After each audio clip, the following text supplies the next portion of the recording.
Hey there! It's stream 102. Can no longer say it's a binary stream.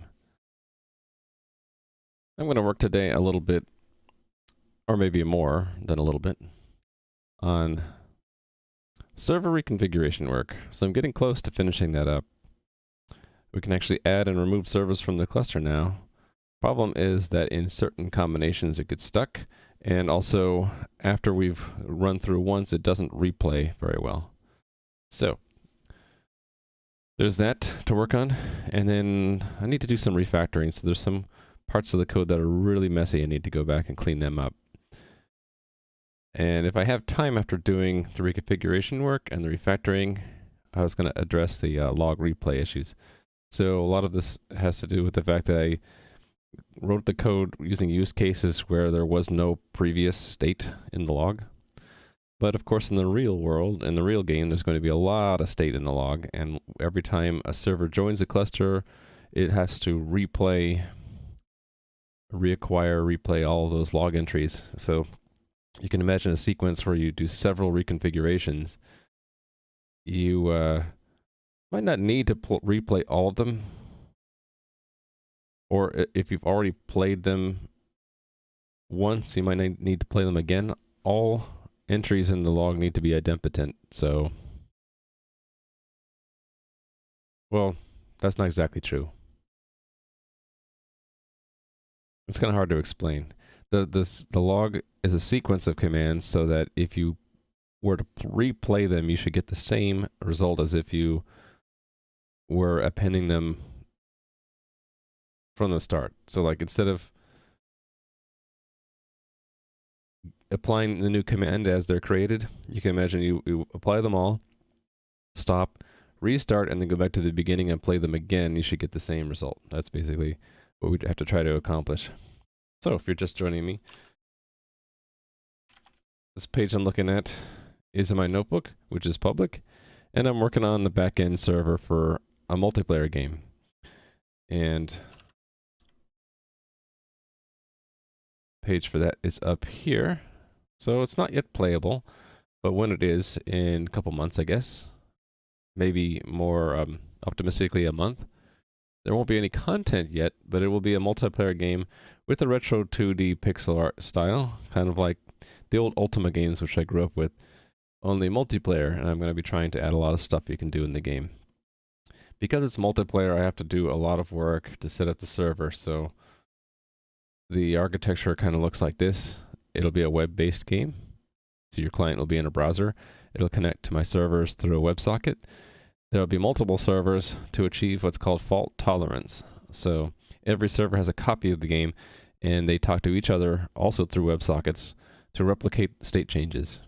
So I call this a cluster of servers, and one server from the cluster will be elected leader of the cluster, and it'll be the one that's creating new state changes and replicating to the other servers. The idea is that if any server, including the leader, were to crash, any other server in the cluster, since it has all of the state, could take over and become the leader and continue.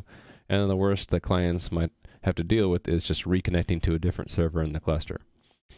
So this has been working fine until I added some new requirements. So I could start up, for example, a 3-server cluster, and it would elect a leader just fine and replicate state. That was working great.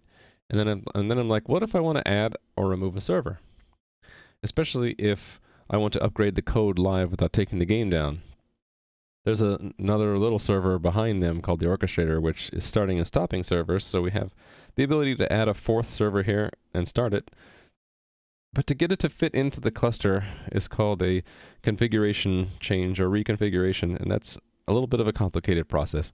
The algorithm I use is called raft, and I have a command for that. If you're curious, there's a white paper for it. It was invented by a very brilliant PhD student named Diego Ongaro, and hey there, KHP official, and Romania Hate. It's going okay. Had a slow start today because of the Twitch chat outage. I really didn't want to start streaming while people couldn't log into chat.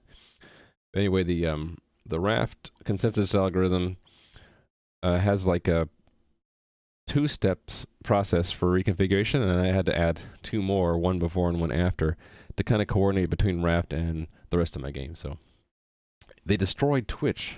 Yeah, but then they reconstructed it. It is newer, better, stronger, faster, right? Anyway, so yeah, I don't think I'll go into detail about this. Is the inside of the server. Actually, I guess I can just touch on it. I zoom in, so I'll zoom out a little bit. So when I talk about certain terms today, it's going to refer to this architecture diagram. So the wrapped algorithm sits up here, and it requires a log object, which I call the journal, into which we have a sequence of commands to change state of the server. There'll be a box called executor, and it's going to take that sequence of log entries and apply them to the state. Right now, the only state in the game is configuration. There's going to be a coordinator box whose job it is mostly to send and receive messages, so it routes messages between servers and all that stuff, and it uses a web server front end to the back end, so to speak. And web sockets on top of the HTTP is used between servers and also from client to server. So makes it a little bit easier to deal with. And we don't have a reconciler yet, really, and all this game state here doesn't exist yet. So it's mostly this top half of the diagram that I'm working on. I'm going to be refactoring that a bit today, and just doing some additional work.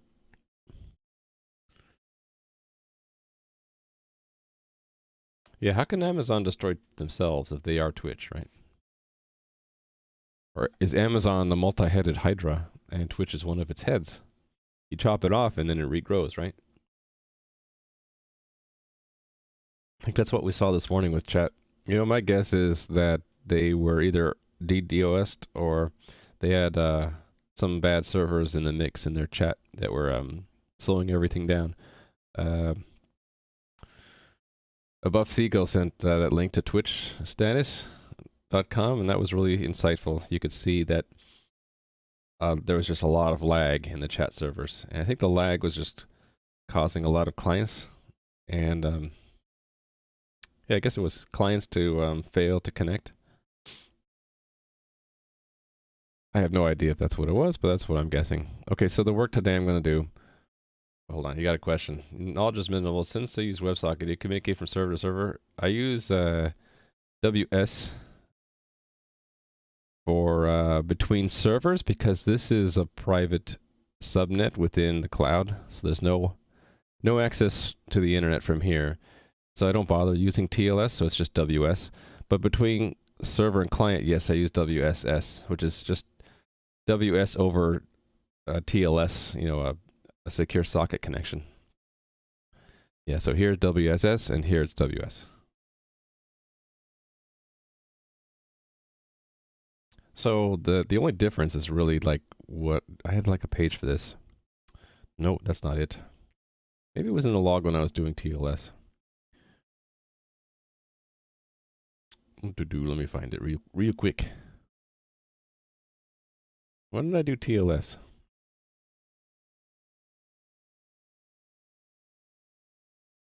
Here's where I did WebSockets, stream 29. Here it is, diving into TLS. So around here somewhere I drew a dice. Here's my Atom art, first attempt, and then I guess here was a better diagram. So this is true either for a HTTP client or a server. The idea is you don't need to change the WebSocket or HTTP interface. You just inject a transport layer security. Bytes in, bytes out, and the upper layer doesn't really know if it's secure or not. It's just, it has to do with how you set up the connection, right? So you set up a socket connection, and then if you run it through a TLS layer, you can have the same interface back out as the socket did. So it's pretty transparent, and just adds a security. So you don't have to do it. Don't have to change the WebSocket or HTTP layer or the app layer at all. Fits right in. So I'm doing the same thing, only with WebSockets. Working on WebRTC projects to stumble over WS and WebSocket. Yeah. I really like WebSockets because of how simple it is. It does not add much overhead. It's like just a few bytes extra for each message, and it's bidirectional. And it doesn't require any setup of its own. It's other than it just takes over or upgrades an existing HTTP connection, which is really sweet. Yeah, and in the JavaScript side, it's real ridiculously simple. So, like if you look at my admin console, because a lot of you guys are JavaScript guys, right? So you'd appreciate this. It's built into the browser now, pretty much. I think you don't even need a what do you call it? What is it, like a monkey patch, or I forget the word. The where you add in some translation layer. I forget the word, but yeah, you can just do this now, and you attach three different messages. Is all you need. A message or event whenever you when it opens, if it closes, and then if you receive a message, and you just get back the raw data. And what I like to do with the data is just immediately apply a JSON layer on top of that. JSON. So you would parse it in the message event listener, and then if you're going to send something, you would stringify. So stringify, and send is just send. So it's ridiculously simple. In C++, it's a bit harder because there's no built-in WebSocket class. So I had to make one, and doing it myself, I just put all the bells and whistles in. So I have ping, pong, text, binary, splitting messages up, all that. You don't really see that at the JavaScript layer. It's just a lot simpler. And there's my WSS thing. It's just saying, start a TLS session first. Turn? What did I say, turn? I didn't mean to say turn. I don't know what you saw with turn. Yeah, that's one of the reasons I really wanted to make the client out of that, because, well, the real reason I wanted to use JavaScript was the browser is a really convenient cross-platform platform in which to put the code that the player is going to run, but then it's just really it is really nice that it's easy to read and understand. Turn server.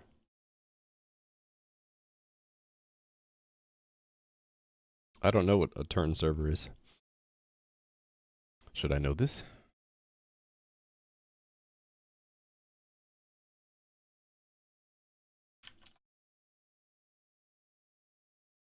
Huh, okay. Is this what you're talking about? Traversal using relays around NAT? For WebRTC? That's the problem with these acronyms, right? You never know if it's got multiple definitions. Oh, it is, okay. I know only a little bit about network address translation, which is NAT. And I know a bit about VoIP. I should know turn because I know VoIP, but I guess we just never needed to use it where we were using VoIP. I get the gist of what this is doing. It's just a way to get around, or to get data, probably multimedia, the media for VoIP in and out through a NAT without getting blocked. All right. Oh, I lost the file I had pinned. I guess I hadn't pinned anything yet, hadn't I? Yeah, exactly. So, first thing for me to do today, I'm going to have, whenever a server is elected leader in the cluster, I'm going to have it append a no-op log entry. The white paper talked about that too. It's just a way to make sure that you can commit any entries in the log that the previous leader wasn't able to fully replicate, because you can't commit an entry from a previous term unless you commit an entry from the new term after it. And then it sort of gets picked, the old term's log entry gets picked up with it. You might have to get a turn server for your project, but testing came out successful with that one. Yeah, it will, from what limited information I have, you wouldn't need a turn server unless you had NATs that are in the way that are blocking your packets. All right, so no op entry. That's easy to do. Test. This is one of the things I'm going to be refactoring today, I think. Because this file is just friggin' enormous. 3,000 lines is not acceptable. We get either break up this file into several files, or refactor, or both. I mean, not refactor. We're going to refactor by either splitting into multiple files or collapsing common code, or both. But anyway, first things first, we're going to add this new test. Coordinator tests. Leader appends no op entry after becoming the leader. How about we just make it append no op entry after becoming leader? So let's see if I can do this without copying code. You do have NAT. That's what's funny. Well, sometimes the NAT software or firmware or whatever it is could have a lot of protocols built into it. They're like different protocols for getting through a NAT or negotiating your way through one. So it could be that you didn't need turn because your NAT is smart enough to work with your VoIP. Assert. Okay. Becoming leader. All right, server. No, we have this as a helper, right? Become leader. It's not working for me.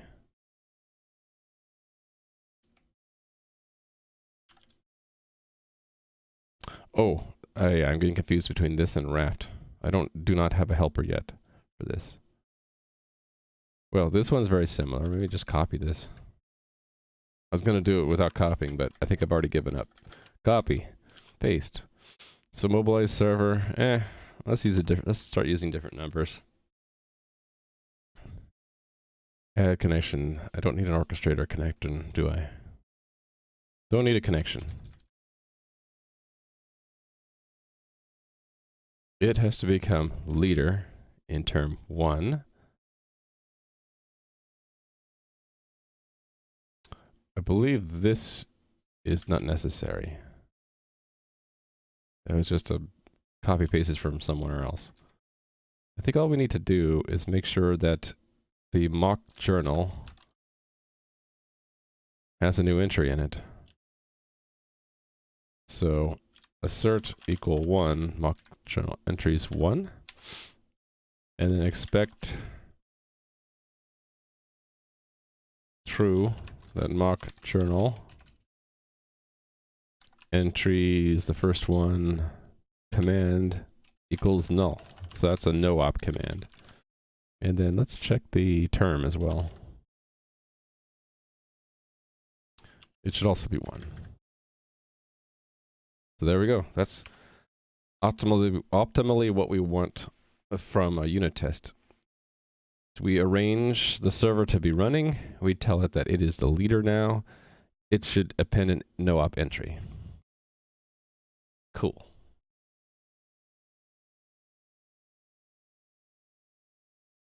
One thing I'm worried about is that implementing this feature will break other tests, though.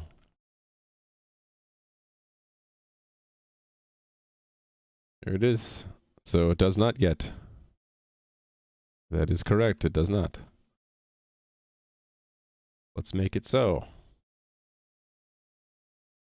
So let's see. Leader.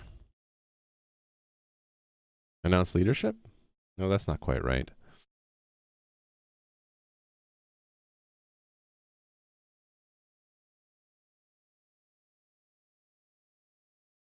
Actually, I guess we could do it there. If we are the leader, we could do our thing, right?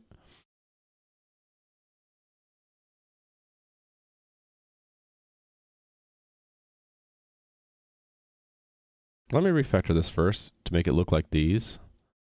So it should be something like on raft leadership changed.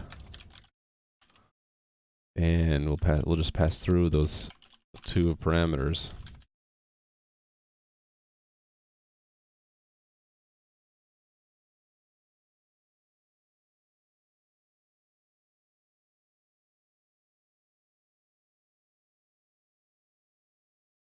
I'm going to totally steal the documentation from here.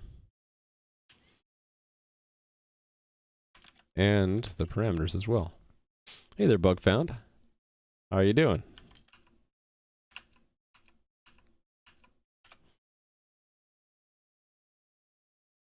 Sorry for the late start today, guys, but there was something wrong with Twitch chat, and I didn't want to really start when no one could read chat, because that's sort of a bummer.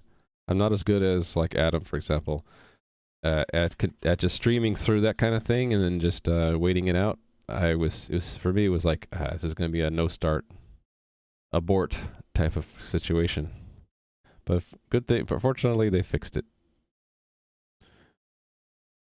Okay, yeah, this doesn't get documented here, does it? This gets moved to where this, right above where this is declared, I guess. Yeah. Where are the other ons?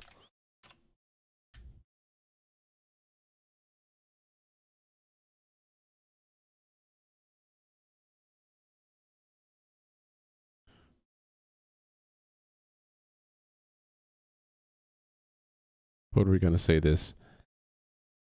Respond to the cluster leadership being changed.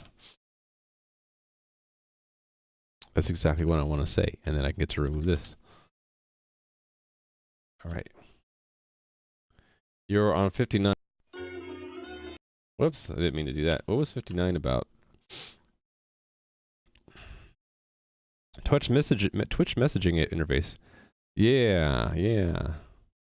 That was fun. I actually used that this morning. When Twitch messaging wasn't working, I was like went to go look to see what my bot would see. So here's what I saw this morning, because I was in Adam's channel. So the first one, what was it? I had to do this a couple times. Right. I forgot that you can't capitalize a channel name in the API, because you'll send that to Twitch and it'll say, sure, you're in that channel, but then you won't ever get anything. So I'm like, oh yeah, I forgot about that. So then I tried lowercase, and here's an interesting thing. It would get to sending the asking for the capability list, and then Twitch would just hang up on me. And I tried a couple times. Actually, here I screwed up again. I tried the capital letter. Here I got in, and it worked. So it was just a matter... Did I try any more times? I think it was just a matter of retrying a couple times. Yeah. So I think this is, like, at the IRC level, this was just happening a lot, where the connection would be terminated, like, during setup. But once you got in, it was working.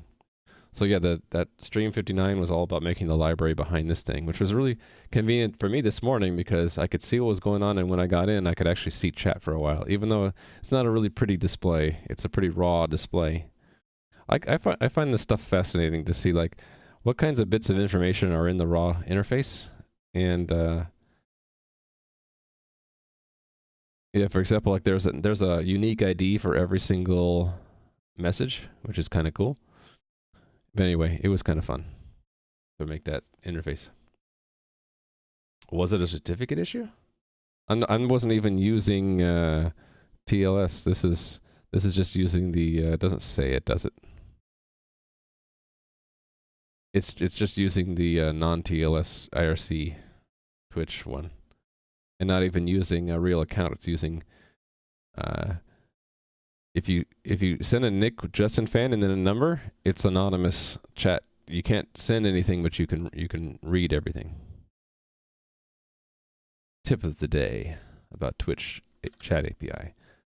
All right, so here's where I'm going to be inserting code, right? So after we announce leadership, we should just set up and send a blank entry, right? So raft append log entries entry, right? Actually, we can even do move this, I think. So raft log entry dot. Actually, do I need to fill in the term at all? I do. I'm wondering if Raft should do that for me. Shouldn't it like automatically set the term on every message? Now that I think about it, maybe I'll put that as a note. Shouldn't Rafts append log entries? It's really Raft server attach current term number to entry for us.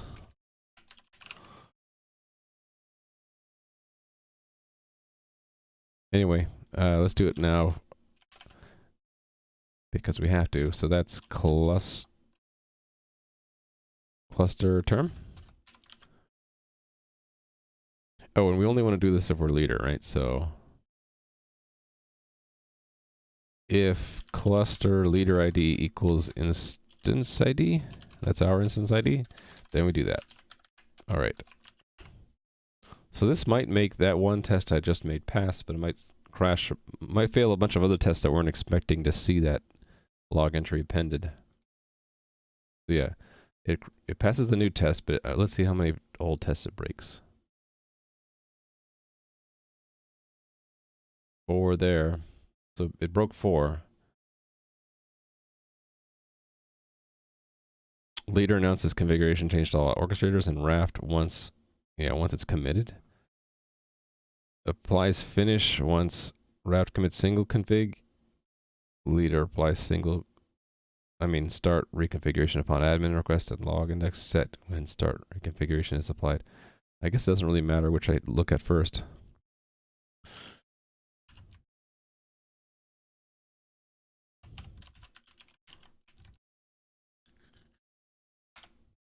All right, so this one's failing where? 2711. I think because there's an extra message being sent, right? Or is the configuration really different?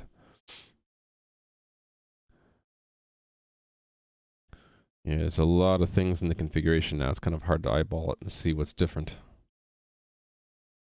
I'm going to guess it's the log entry number.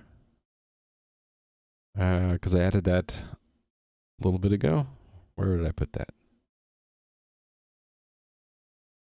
I'm looking for it. It's in the realm somewhere. So, yeah, log index 2. See that? I bet it's not 2 here. It's probably 1.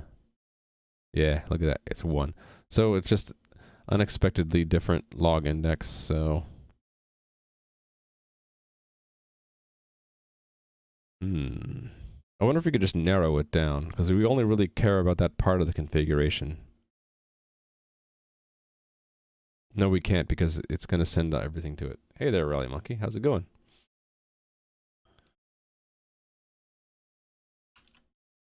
Actually, I hate having to type this. Hold on. I'm going to make a little, I could show this on screen, right? I'm using Yata. I started playing around more with this. So apparently, Hideo has this setup where you can do actions, and then you can say, I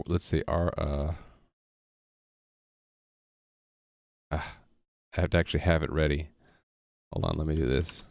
I've been doing like that, and then the person's name, right? So I do settings, actions, action text, and then username. And then rwave or something like that. Add. Actually, the one I added earlier on Adam's channel is not here. I hope I didn't lose it. Anyway, now I should be able to just click here and say wave. Look at that. Cool. I can quickly wave at you now. Chat was working with Yato if you kept retrying. In fact, throughout the whole problem with Twitch chat being down, it wasn't like down for everyone. If you like retried enough, you could get in. Pro streamer? I have to thank Hideo for that client. It really helps out. It's got a lot of extra features. Okay, anyway, so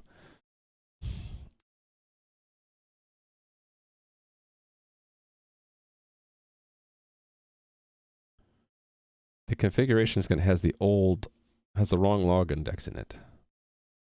Why is that?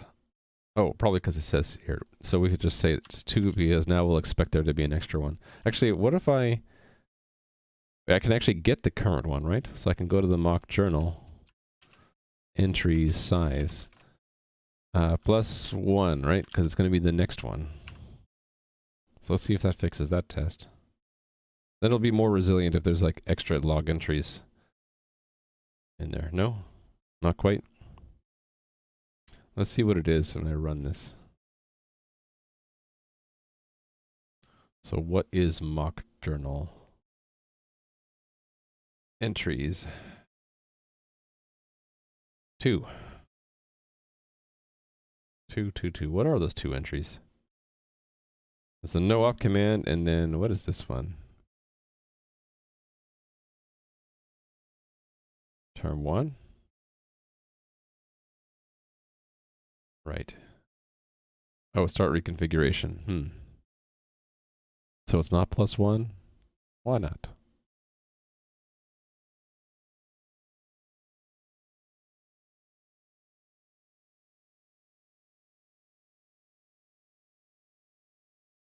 Oh, because doing that causes it to be added, so it's just that. Got it. Okay, 1 down, 3 to go. Leader applies finish. This one on 2816. Right, so it expects there to be 1 entry in the journal, so I suppose that after calling that, we should get the current number of entries, right? So const auto num previous entries. And close that. What's the shortcut for doing that? Control-Shift-E. Control-Shift, that's sort of awkward for me. And then I lose my cursor position. That sucks. Oh, no, I can just hit it again. Never mind. So it's awkward because I have to use my left hand for all 3 buttons. Entries, size, right? And then we can just say it's this +1. And it will be that number. Right? Now what's the shortcut for this one? There is no shortcut. Wonderful. Maybe I should make one. Okay, 2 down, 2 to go. Leader applies start.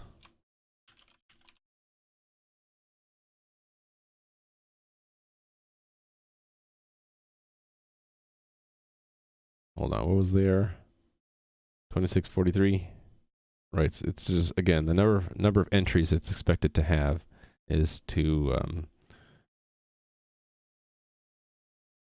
strict.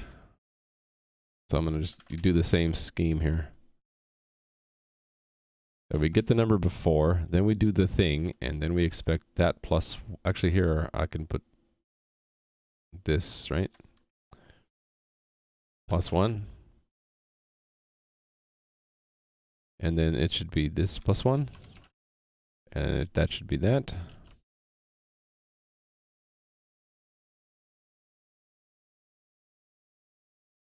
Cool. 3 down, 1 to go. This one totally crashed. Let's see how.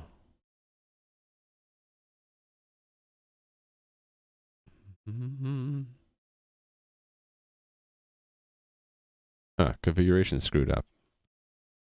Command is empty. Yeah, it's looking at the wrong index. This is really handy, by the way, this little debug button, because before what I'd have to do is go to debug. I'd have to go to, like I had a configuration set up for Realm server tests, right? And then I'd have to go in here and manually put in something for gtest filter. So that's pretty much automated now. If you use this test explorer with the Google Test plugin, you just press that button and you're debugging just that one test. Very sweet.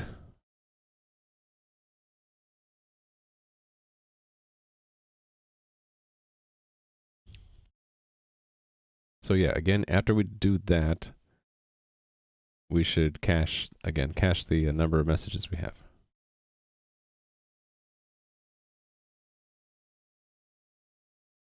This thing.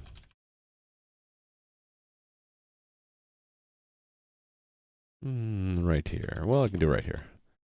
And it's this one. And this plus one, right? And that's long, so we wrap it.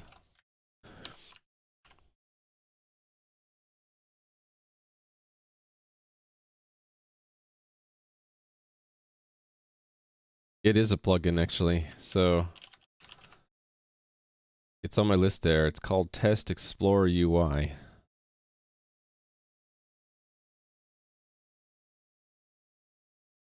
Test Explorer UI. Run your tests in the sidebar of Visual Studio Code.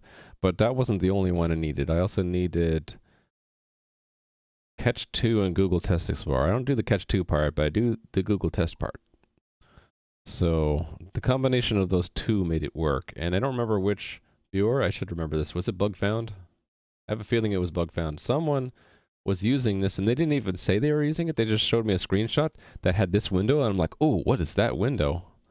Is that an integration of unit tests in VS Code? I want that. So yeah, can't remember. It was, something tells me it was bug found, but and he can feel free to take credit for it, even if you weren't it. Very handy though. Let's run all the tests to make sure nothing else is broken. And nothing's broken. Yay! So we're good. We're done with that feature. I should run it in the... Oh, before I forget. This takes a while to start up the admin console, so let me just get it out of the way. I'll let it do its thing. While it's doing its thing, I will play around with doing the cluster again. Just to make sure it starts up correctly. And this time we should see a journal entry now. It's just going to do a little bit of peeking here at the runtime state. There it is. It's got a no-op command in term 1. So every time I change the leader, it should do that, right? So if I kill the leader... actually, who is the leader? 8548. Okay, let's kill 8548. And we should see just a term 2 pop up there. Killed. And it gets restarted, and a new leader. Okay, there we go. I had to click that for it to load, but you can see there, a new leader got updated, and we can see it is 12. Oh, that's because I have one thing that npm start does is it pops up a browser window, and for me it pops up the default, which is Firefox. And Firefox, I don't have a security exception built in for the self-signed certificate I use, so it just constantly fails to connect. The TLS error. But I have the security thing built into the exception added to Chrome, so we don't see that. So yeah, 12 was the new leader. That's cool though.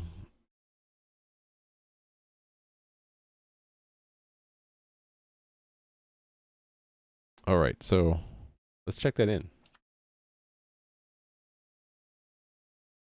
That was right here in this top level component.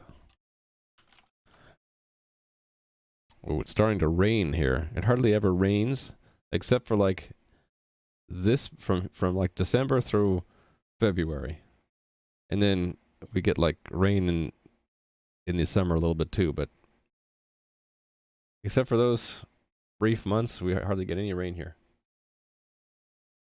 I'm in SoCal, so it's like almost a permanent drought these days. Okay, number of previous entries. Yeah, so these are tests that had to be adjusted because of the new behavior. The new behavior is this. Append no-op entry after becoming leader. All right. And I refactored out the on-raft leadership changed.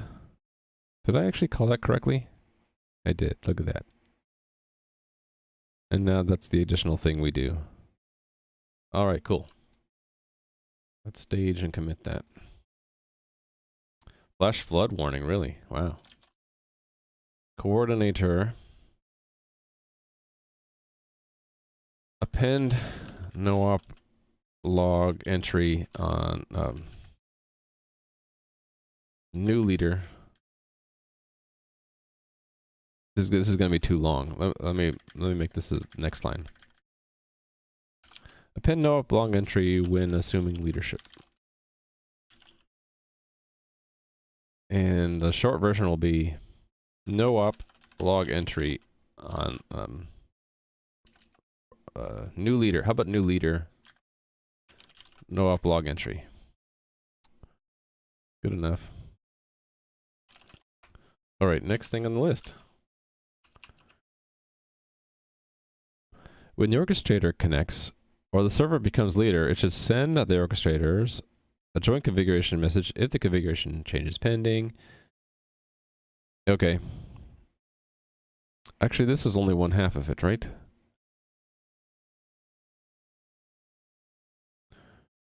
Shouldn't we just always send the new configuration when they connect? Because they might not know what it is.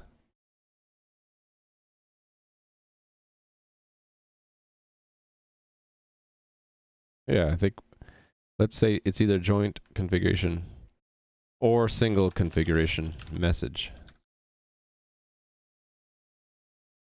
Yeah, why don't we just send it always? Why is this, why did I have this only if it's pending thing? I don't know. I think it's safe to just always do it.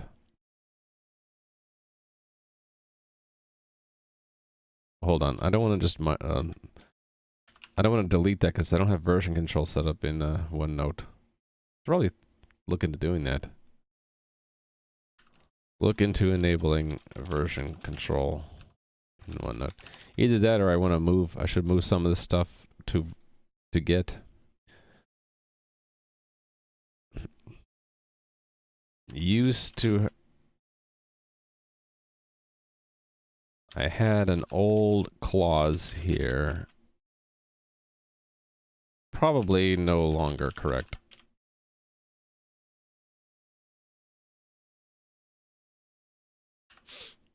All right.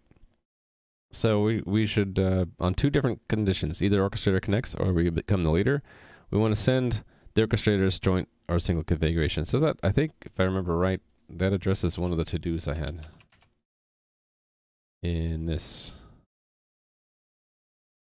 Right, so if we don't currently know who the leader is, actually, no, this is not the right one. Forget that. It wasn't those two. Yeah, I think it was this one.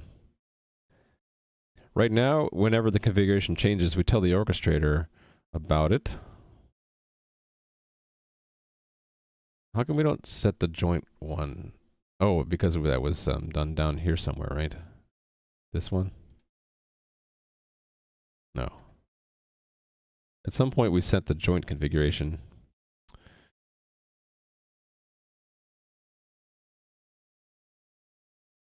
Anyway, so the problem with this is the orchestrator might not be connected right now. Maybe, I don't know, maybe it crashed. And we restart the orchestrator, and it missed this message. So what, to fix this, we also send this message later if they connect after this point. And then additionally, kind of like this one, once the leader is selected, we might have to do it as well. Yeah. Let me think. Okay, so it's not that tough to do. We just need to do a configuration change. Actually, there's going to be two of them, right? Single config and what is joint config again? Oh, it's here. When start is committed, okay. Yeah, I had a note to move this too, right? You're right. That was the next thing I was gonna do. Maybe I should do this one first. The executor already sets the config object, and we have a subscription to it, so we can just wait until that event happens. So I could like move all of this up to here on the reconfiguration. Where was it?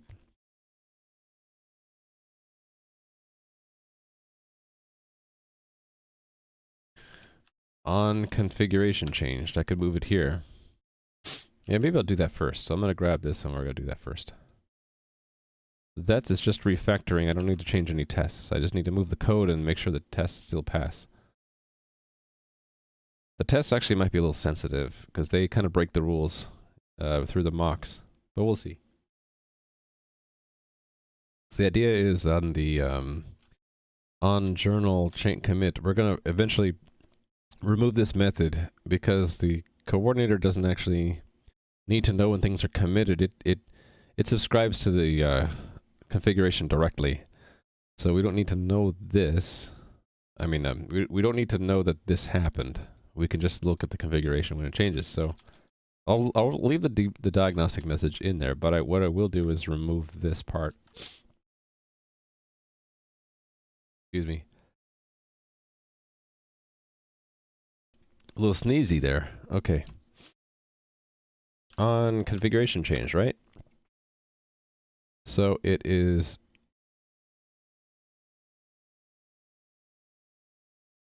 Hold on.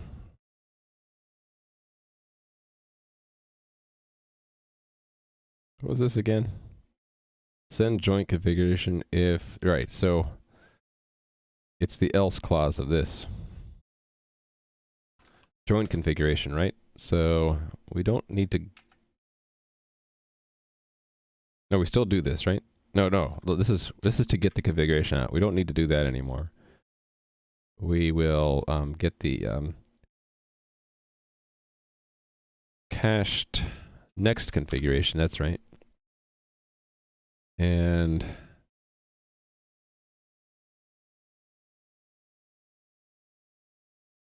right, instead of this business, this is wrong anyway. There was a get.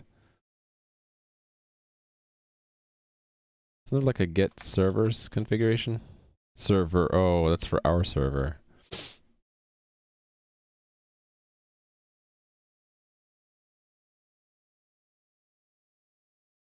Oh, right, and we're supposed to pick it up from the new one. Yes, so there we go. So that's the change. Let me see if it breaks anything.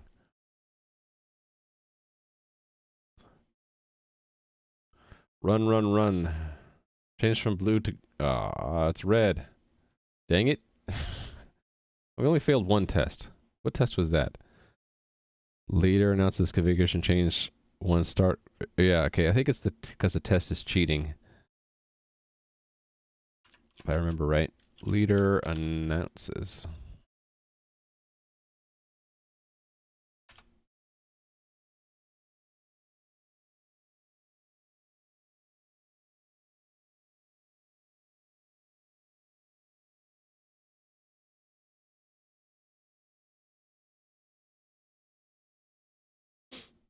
Yeah, it's because we are publishing the event, but the configuration, we're bypassing the configuration thing. So, really, it's not when it's committed.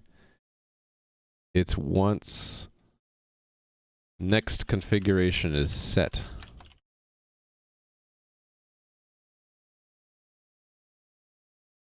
Yeah, that's exactly what it is. So it will be, instead of going through the journal,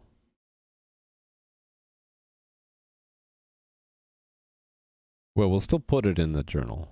In fact, we should still just keep that. We should just add the fact that the configuration got it. So basically, it's mocking the executor. So after the journal changes, then it's committed. I mean, and then it's executed, which would be that the configuration set next new config. Why do I have that breakpoint? I don't know. That was from a previous debug, I guess. Oh, I never cleaned up my breakpoints. All right. So build that, and then we'll rerun that test. Yay, green. It's all green. Green. Okay, cool. We're good. So checking that in.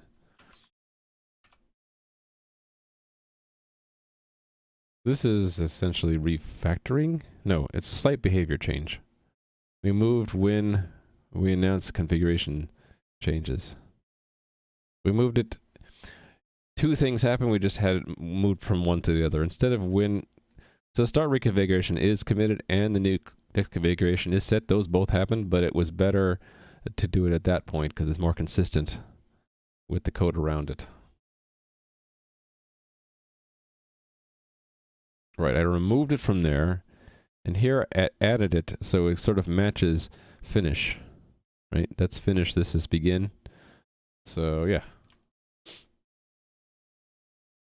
Coordinator.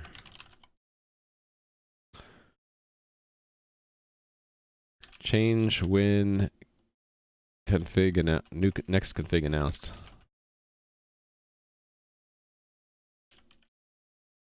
Announce joint, or it's joint. Announce joint configuration when the configuration capital object publishes the fact that it has a next configuration. It has the next settings available.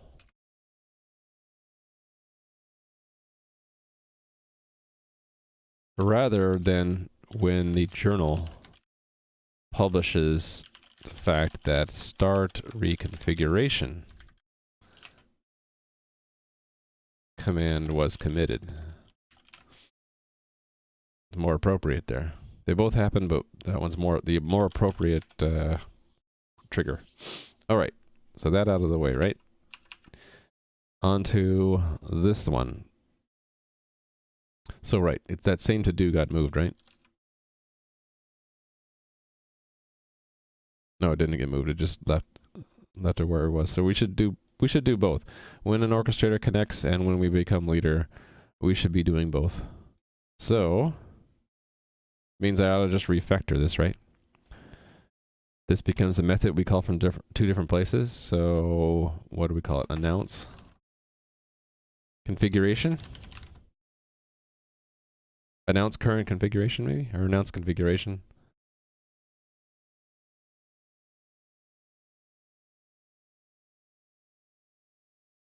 Actually, I'm looking at this part. I don't know if we always want to do that. That triggers... Right now that triggers an append, which is... We don't want to do it if we just have a leadership change, right? Come on, IntelliSense. I'll help you out. There. Tell me where that is. There we go. No, no, no. The implementation. It is.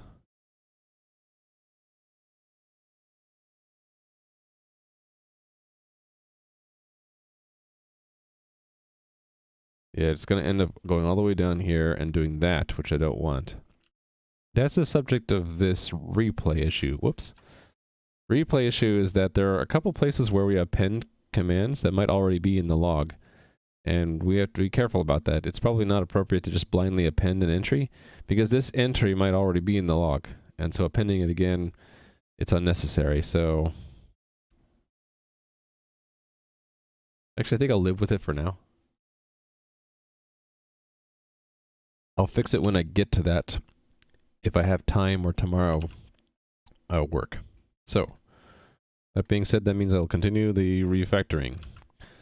This gets moved to its own method, called what? Oh, right, I had started writing it, right? Apply, announce. Announce configuration. There we go. So this is announce configuration.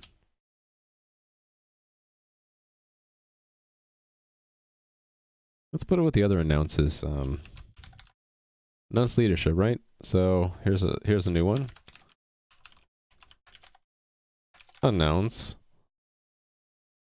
configuration. Okay, and I just need to define that. And where this is defined, declaration. There we go. Declared.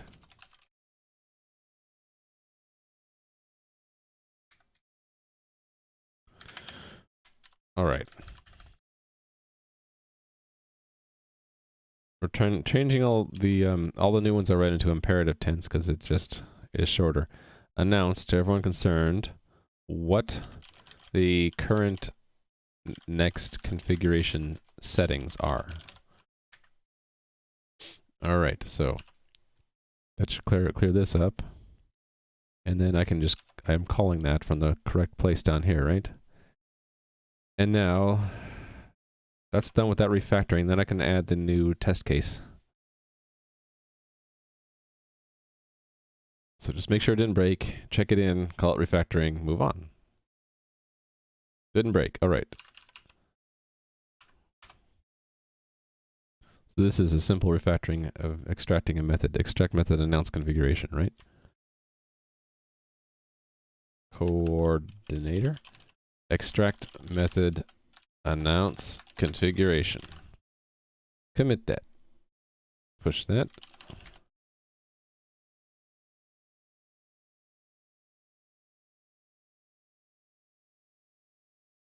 Cool, all right. So the test case I need is when coordinator is not yet connected. So I'll find the test case where we do announce the actually it's gonna be two different things we'll have to copy, right?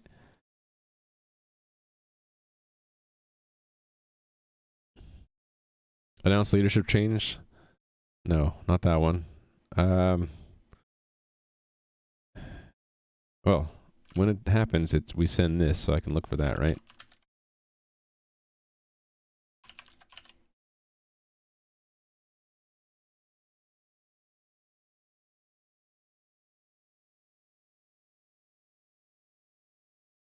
Okay, yes. So here's one of them. And really, it's not a finish anymore, is it? It's just a set. So announce single configuration change, yeah. To all connected. That's one version, and then so this new version will be when it connects later. Announce single configuration to all to orchestrator when it connects. All right, so it's just we reverse the order of some of this stuff. So we will set the configuration as part of the arrange, and then so the new configuration has to move as well, right? And then we connect as the orchestrator, and we say who we are. I suppose we have to be leader first. So mobilize, say we become leader here. I don't need that. That's like a stray thing I keep picking up. I don't know if I actually don't know if I need that line either.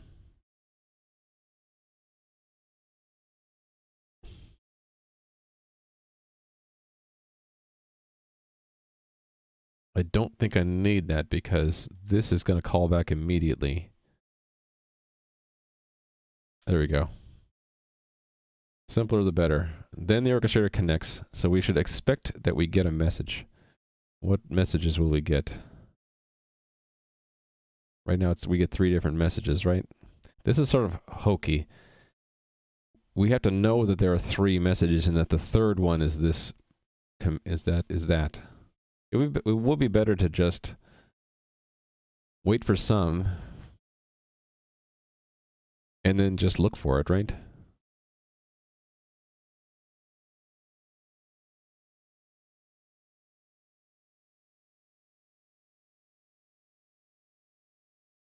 This does a wait until it's received, right?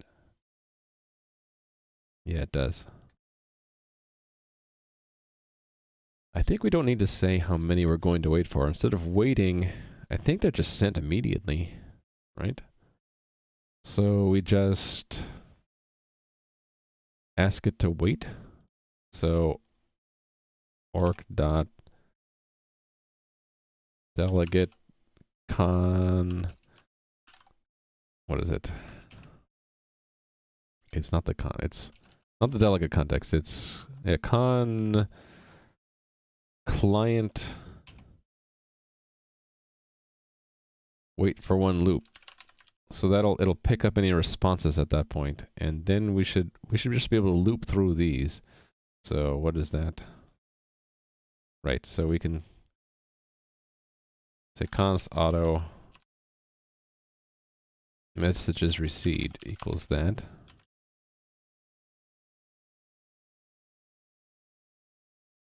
and then loop through, right? Well, let's set a flag. Single configuration reseed false. And we'll just expect that to be true by the time we get down here. Okay, so for const auto message reseed and messages reseed if what's the type of the message? Is it JSON? Yes. If message received type equals this, then we've gotten it, right? So it's true, and then we can also do the expect that the configuration is the new one. So expect equal new config for message received configuration. And then we can break. We don't need to look at the rest of the messages, right? Or should I make sure that only one is sent? Yeah, let's do that. So it's even stronger. So we will expect only one. So at this point, we should assert false. Actually, expect false is probably fine.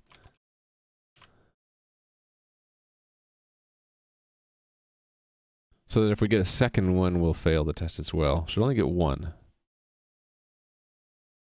And this will fail, right?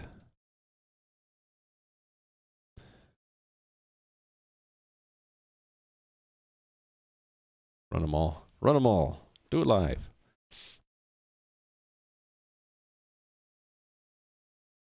Yeah, so it's failing. Let me make sure it actually is getting something. If I put a breakpoint there and run, it should get the first two messages, just to make sure my test framework is correct. No, it's got 0. Shoot, okay. I thought that this would be enough. I wonder if I have to run a loop of the worker thread. No, I shouldn't have to, right? This should have triggered something being sent. Let's start over. So, it should send, what, a diag batch? Here, on when the orchestrator is identified.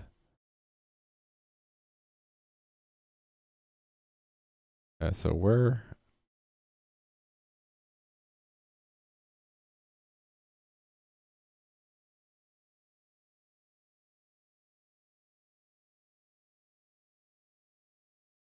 Send message.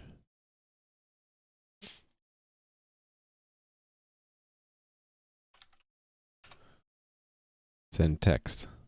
So that means we have to wait for... Oh, wait a minute. That queues it, right?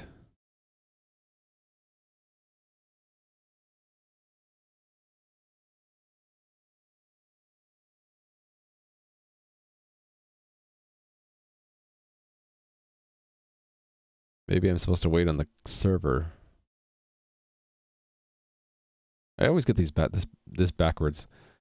The way I have the WebSockets mocked, it's actually two real WebSockets, and they do a lot of their processing in the worker thread. I can just never remember which side has to be looped to push the data through.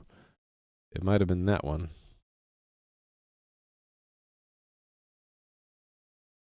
It's being sent. Are we receiving it? Okay, so it is the server end.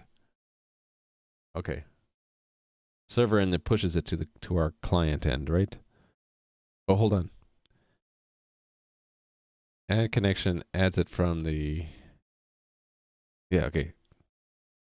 So when we sent when the coordinator sent something through that WebSocket, this tells the connection end of that WebSocket to push its data through, and then we receive the two messages. Cool. So yeah, test fails, but we have the two messages that we should have gotten. So we just need to add the third one. All right, remove these breakpoints I don't need anymore. Okay, so I was actually on that code, right? On orchestrator identified. So at this point, here's where we're going to add it, right? If we are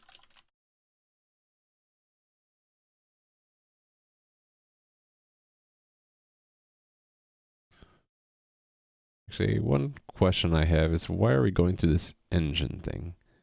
Isn't this already a method? Let me check something.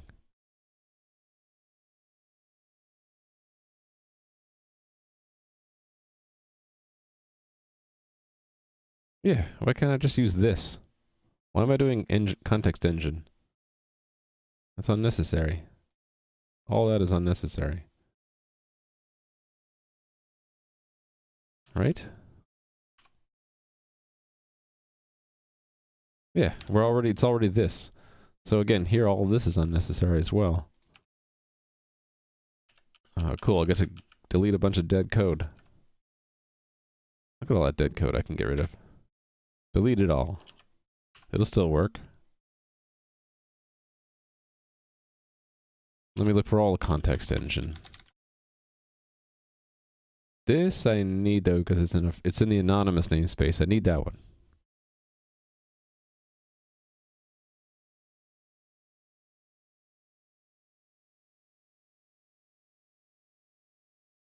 Right.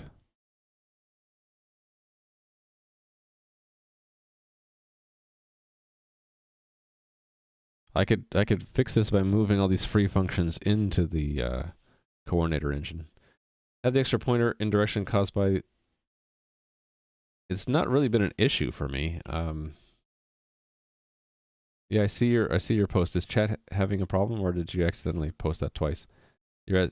Bug fans asking, has the extra pointer in direction caused by the pimple pattern ever been an issue for you? So no. It's always in the back of my mind that it could be a performance hit if it was caused by if it was done in a very very tight loop millions of times. So that's fine, bug found. I just wasn't sure if it was an accident or if Twitch chat was on the fritz again. So yeah, the only concern I might have is if there's a performance hit, but I haven't really seen that. I think it's pretty quick, especially when you make an optimized build. So yeah, these extra indirections are because all of these functions here are put into a table, and the table is just a table of free functions. So if I made this table into member functions of a coordinator engine, I wouldn't need to do this indirection again. Is the only thing in this context the engine? No, there's also the WebSocket. We need that. And then these flags, yeah.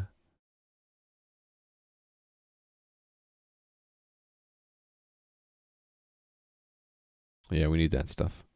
Anyway, it's on those handler functions I need it. And these other places I don't need it, right? Yeah, so here I don't need it. And here I don't need it, and here I don't need it. Yeah, anything that's already in the engine doesn't need these indirections. Wow, I had a lot of it. Okay, but those I need. All right. Oh, did I screw something up? Current capture mode does not allow it. Oop, I did mess up. Oh, because those are inside of delegates. Yes, so those I need, right?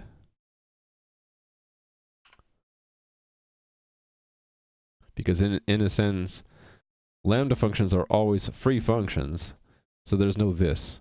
So that's why I'm passing in the context in the first place. That's why it's a shared pointer, because we're sharing it with this delegate that's given out to the WebSocket, and yeah, we have to recover our context from that. Actually, hold on. Does this need to be weak? It's a strong reference. Oh, no, we weakened this end of it. Right, the WebSocket, this would be a circular reference issue if these are both shared pointers, because we're giving this one a reference to this whole structure, which then has a strong pointer back to the engine, which holds on to this in the first place, right? So, or actually, does it? I think it does. WebSocket context, right? We hold on to that in the...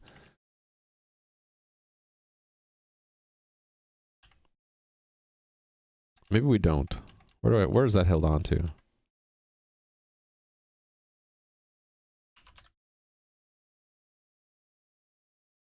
Oh, maybe we don't. So we give WebSocket delegates that have strong references to this whole structure, which then has a strong reference to that.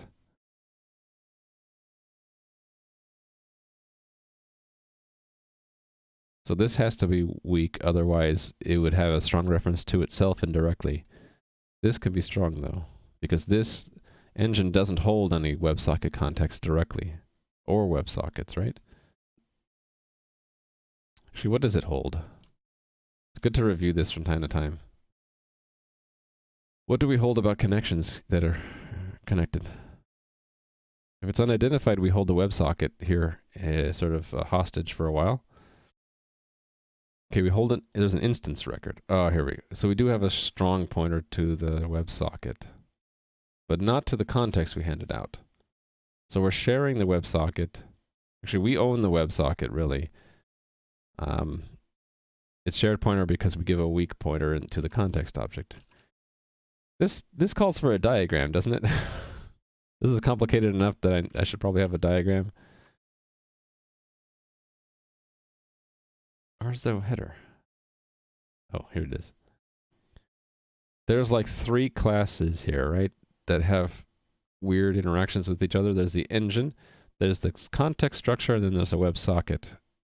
Yeah, that merits a diagram. I should make one. So, draw a component diagram for coordinator engine / WebSocket context / WebSocket.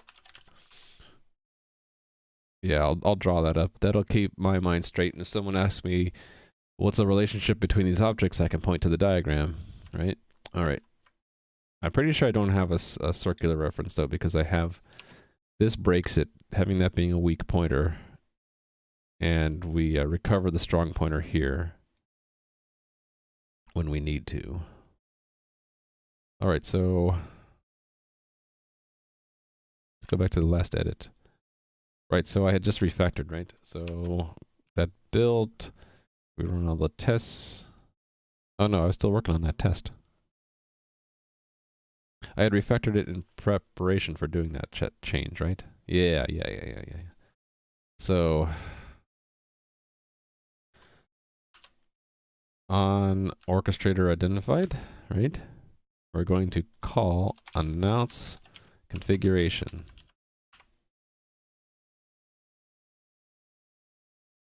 Oh, wait a minute. We don't want to do all of the announcing.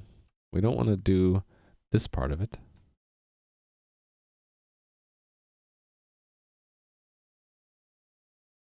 Either I need to pull this out of this function or make it optional.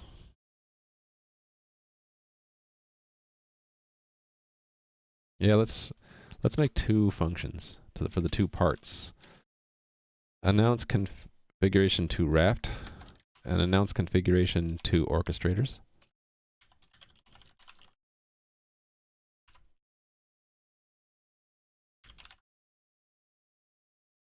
So now it's not to everyone. So announce to orchestrators, right?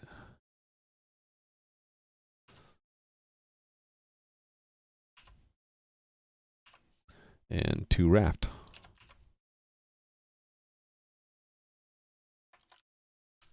Okay. So orchestrators is just that part. And Raft is really just this part. Okay, and then down here, this is to both. And then on orchestrator identified, we just say it's to orchestrators. It'll send it to all of them though. Is that what we want? Really only need to send it to the one that got connected. Same thing with this. This is going to send it to all of them.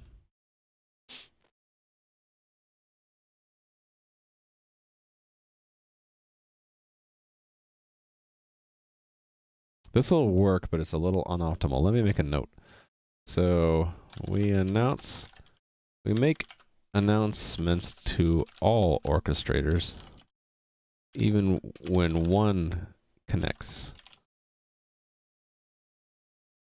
We could optimize this. So only the newly connected orchestrator is sent announcements. But let me make sure that that should pass the test now, right? And then I'm gonna take a quick bio break and come back and do refactoring. Yay! Run all the tests. Oh, we had one fail. Ooh, I broke a bunch of stuff. Accept connection from other instance in current configuration. What? I didn't expect that to happen.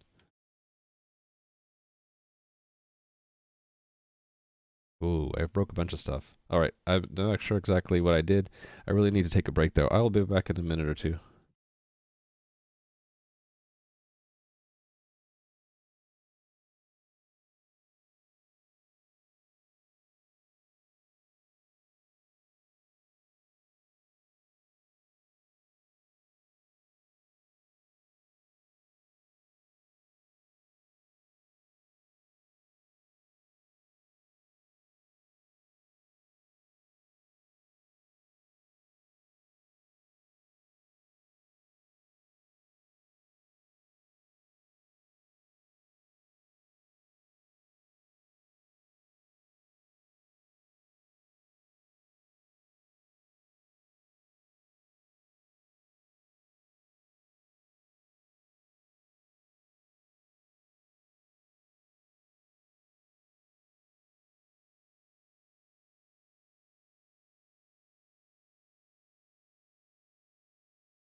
I'm back! I missed a message about trying out coroutines. Good luck, bug found. Let me know how that goes. I'm not exactly sure what that means, coroutines in C++. Does that mean, generator function? How would you do that, actually? Through a queue of some kind? Is this something new in C++ 17 I don't know? Probably. I'm still on C++ 11, folks. And other folks like bugfound are, yeah, async await, yeah. Probably this is a C++ 17 thing, right? When I catch up in my C++, I'll be knowing these things, but right now, I just know the concept. Like, I know the concept of a coroutine, asynchronous and all that stuff. It's not even in 20. So is it, what, completely experimental? I have the feeling that I broke all these tests because of the change to remove that, what I thought was dead code, but isn't. Let me look at one of these for example. This one was what? Client diagnostic log level below orchestrator. So let's see, where is that?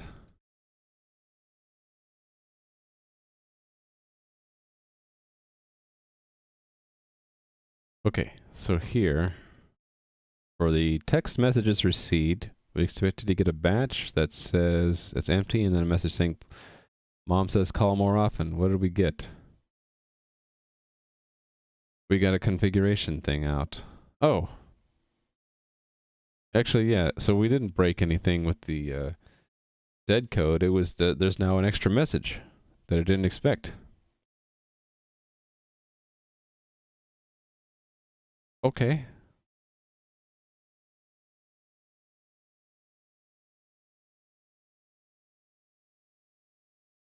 Is that because I told it was a leader? Maybe I forgot to have it send it only if it's leader. Yeah, I think that's the problem. It's sending it always, even if it's not the leader.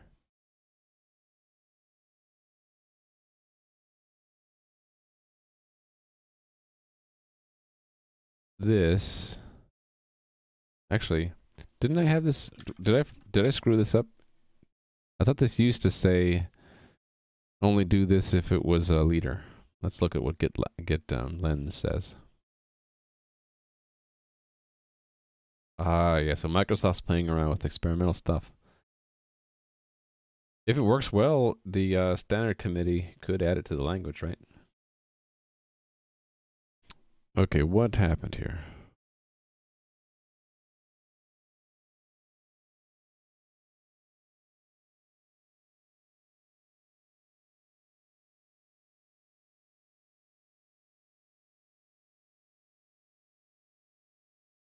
This doesn't look right to me. What was it?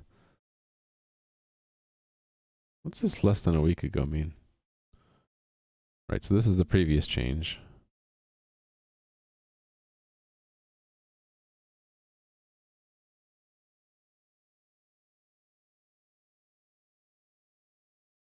Hold on, this is sending it even if we're not the leader? I thought I fixed this. Maybe I didn't.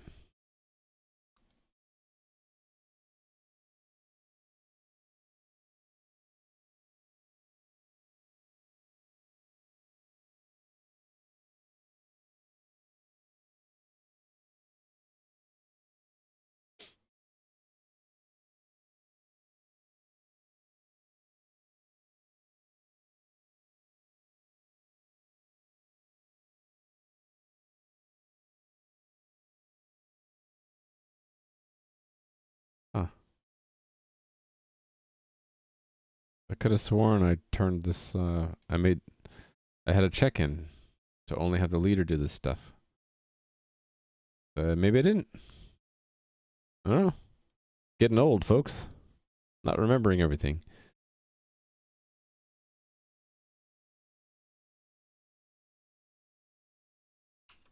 Hold on. What did I do? What did I do about this? Yeah. Only have messages sent to orchestrator from leader. I thought I did that.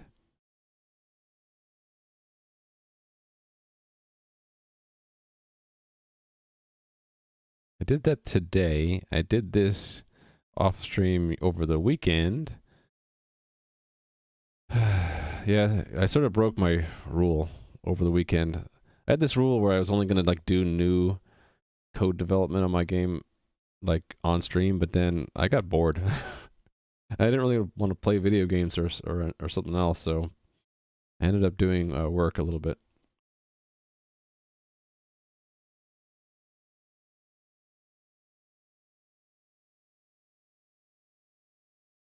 Maybe I just never did that. Okay, well, I just never did it. So, should probably do it now. Because right now it will screw up those tests.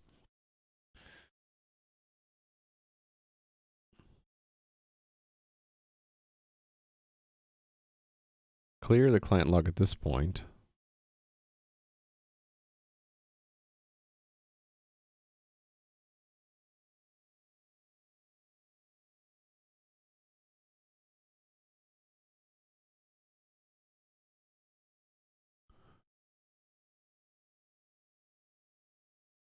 Orchestrator's getting more message, that additional message.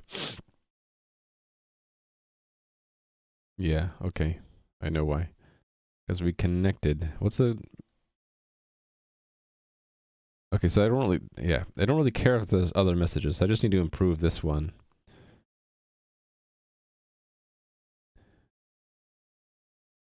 Really, we just need to look for the the batch followed by that message. Okay. Huh. Sounds like you're having fun, Bug Pound. That's good.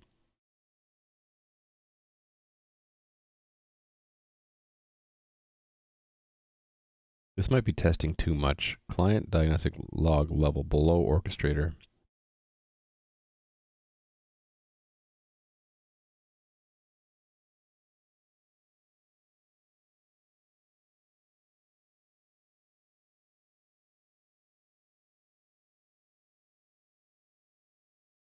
Right, so it gets that first log message, which is level 2. The orchestrator is only getting level 3. So I don't really care at all about the batch command in the first place, do I? So I can just look for log messages, so... But I have to look for... I have to make sure I get both in this case and only one in this case. So what, have 3 flags?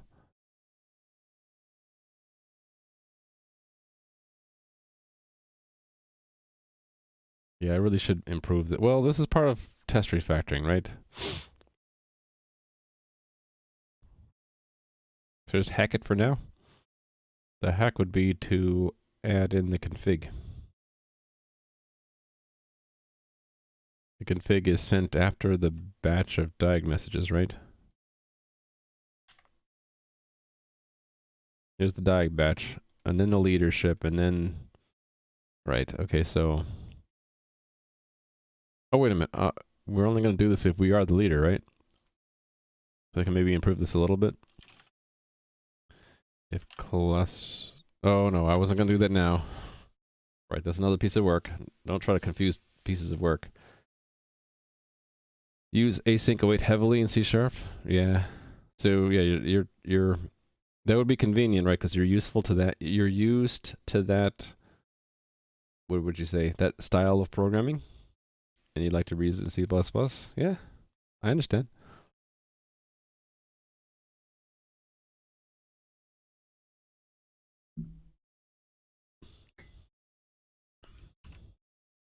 So I think I'm just gonna have to add it here. That will expect a configuration here. It will be single configuration. And it'll be whatever we have it set to. So, yeah, settings. Whoa, too much space. There we go. What? Still fails.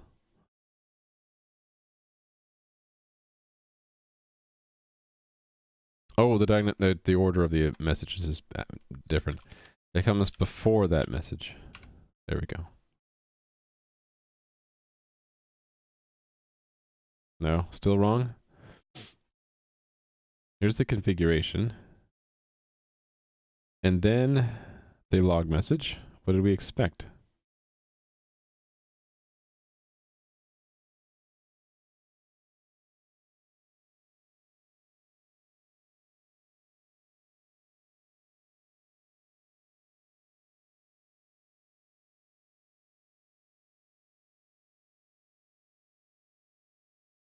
Oh, it doesn't arrive in the batch at all. Yeah. So what does the expect?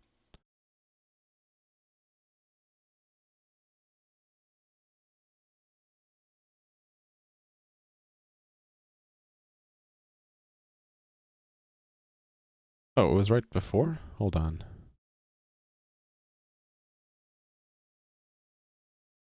Did I not build that right? Run that. Okay. Something weird happened. Maybe I didn't hit the right button. But now it's passing. Okay. This one is what? Announce single configuration. Okay. Yeah, this assumption about how many messages we've received.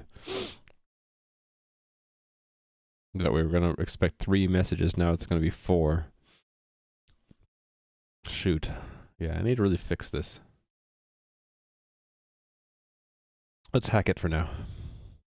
4 messages. It will be the last one.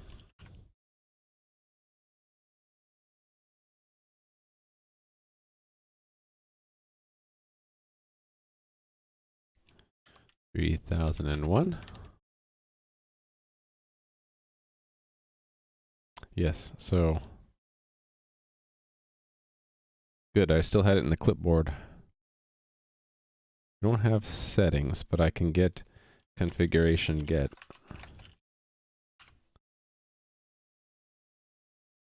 And I guess I can't.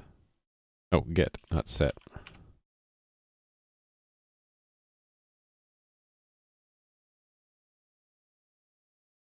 No. Oh, wait a minute. Leader comes first and then that, yeah. I remember that. I'm not doing so well with this, am I?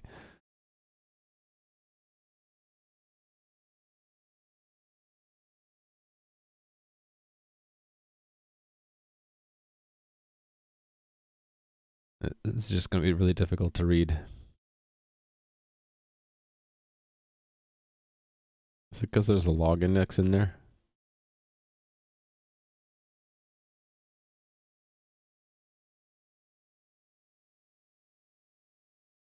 The log index is there too, so what's different? Oh, wait a minute. Leader was last. Okay. That's not right, is it? It should send it first. Wait a minute. Oh, it might be the order in which things happened.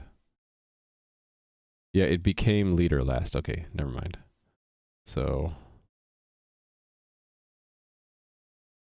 Oh, I had it in both places. Is it, It's just that it's... Okay, it's... Got it. So I just need to have this in 2 places. There are 2 orchestrators. It was testing that both of them got the messages. And what's still wrong?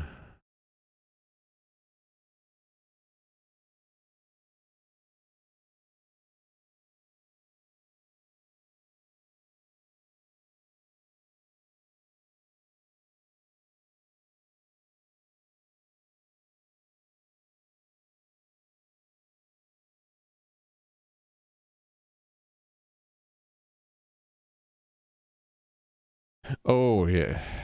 Yeah. Leadership is last. I keep screwing that up.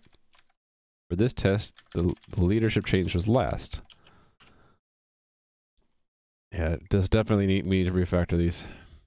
More than ever. And I still have it wrong. Shoot, what the hell am I doing wrong here?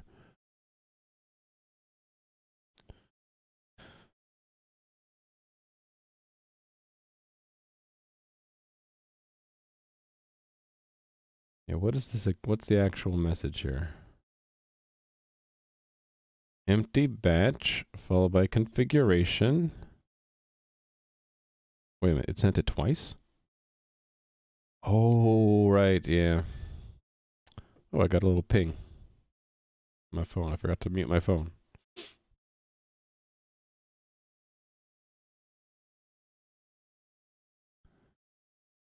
I'll answer that text later. Let's see, yes, so we connected 2 orchestrators, we're getting 2 messages because of that optimization issue. So, is it, the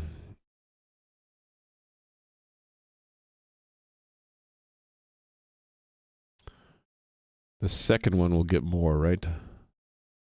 It depends on the order in which they connect, I guess. Or the order in which they announce themselves. So 1 announces first, then 2 announces, so that means 1 will get the same message twice. So 1 will get the same message twice.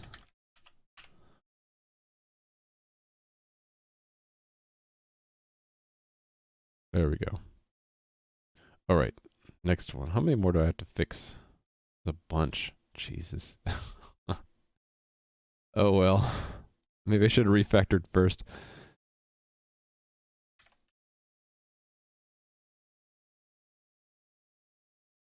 Ex expect a connection, but we didn't get one. Why not?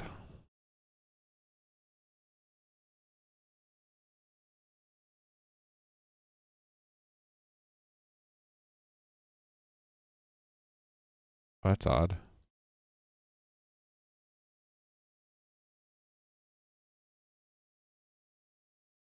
It's an incoming connection. We say who we are, and we expect there to be a connection, but there isn't one.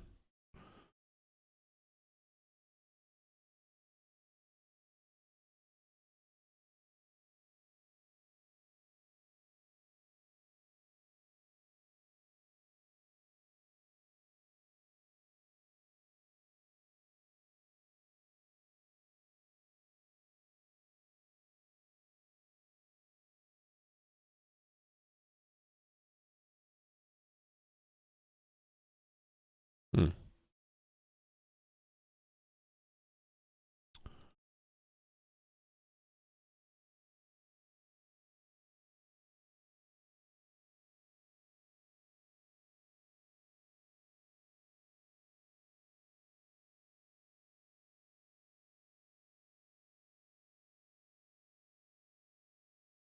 I don't know why it's failing. Let's see what happens in the identification.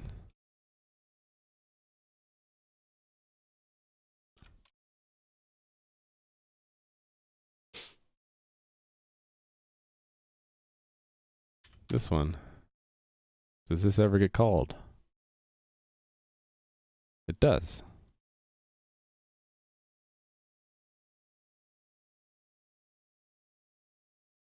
Wait a minute.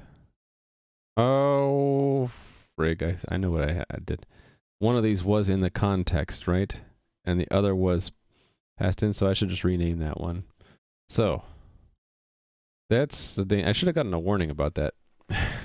Let me see if I did and I just skipped over it. You should get a warning that you're comparing to yourself here.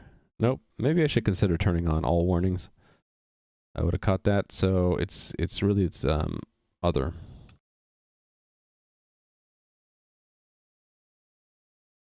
And I have to be careful here. Get ours is that one. Theirs is this one. Actually, let's use the consistent naming. Their instance ID. And their config is from their instance ID. Yes. Theirs.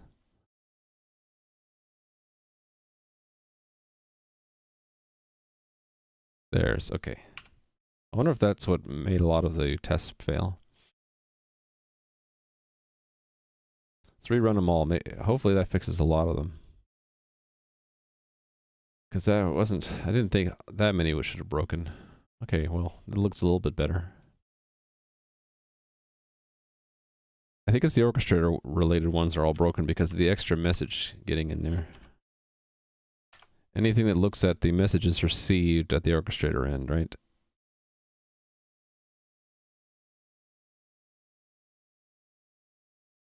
Right, shouldn't... Okay, got a single configuration when it shouldn't.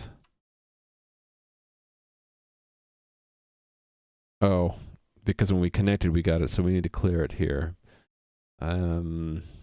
Here's a good point. So, messages received? No, it's orc. Dot. Actually, this is tricky because I'm using a promise and I don't have code to guard against setting it twice. Like it comes in. Where is it?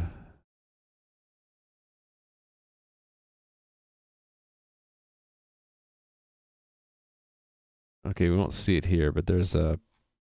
Here. It's going to set a promise when it gets to an expected number of messages.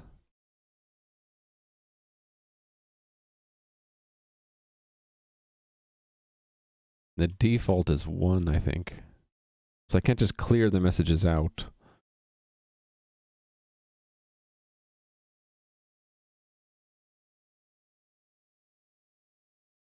Well, I could put a 2 there. Then clear it out. That's one way to hack it. I can hack it for now because I plan to refactor this soon. So hack will be orc delegate context arrow text messages received clear. All right, hack that. Basically, we're ignoring the configuration that we get when we first connect. Expect not to get it if we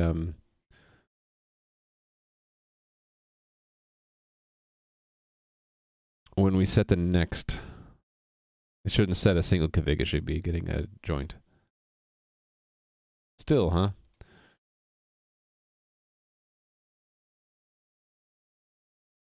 Let's see it. So orc delegate context 2. Oh, wait a minute.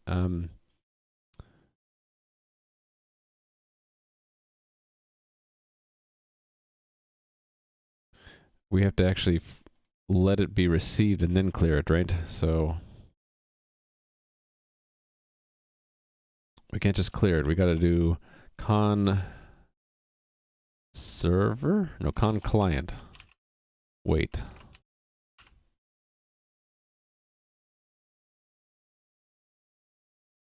I think. I'm just guessing. I'm actually half guessing here. Let's see. No, that wasn't it.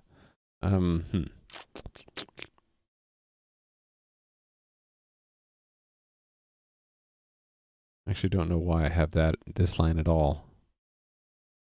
That's old. Maybe this needs to be server. I get those backwards all the time. Yeah, that's it. So this basically makes sure that the message that it sends Orchestrator a message when we do that. This makes sure that it processes the receipt of that message, and then we clear it out, and then this one will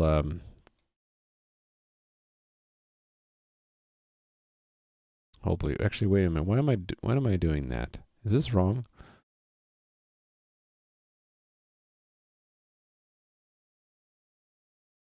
That might be wrong.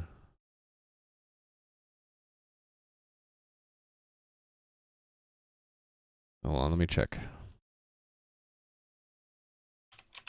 On Raft leadership change, what do we do? Announce leadership. Send message to orchestrators. Send message. So send a text message through the WebSocket.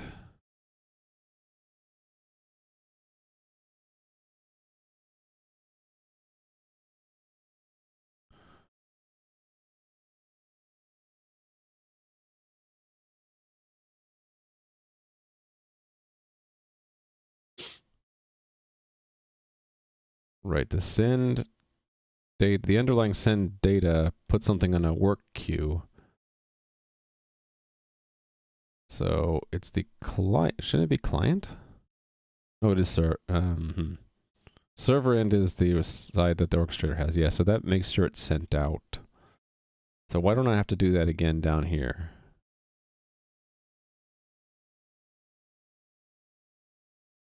Actually, yeah, this is actually correctly there, right?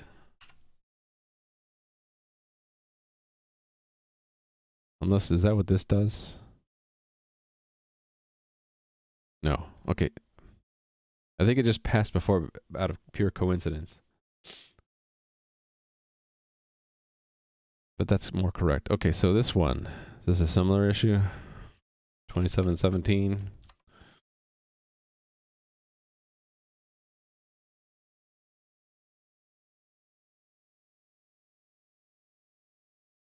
I think it is, so I will do the same thing. It is not that. Well, it's orc.that. And then orc.delegate message arrow. Text messages is received clear.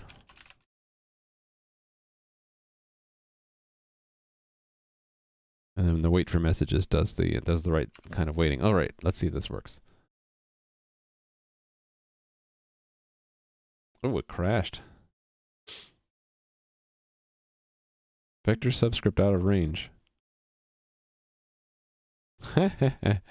All right, debug.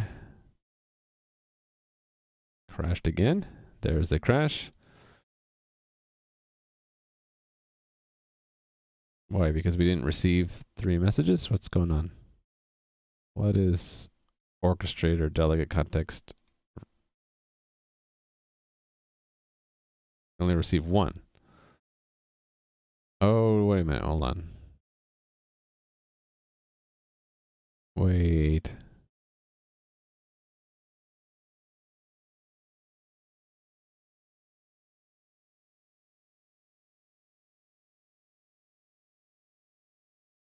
Huh. I would expect it to the wait to fail. This assert to fail.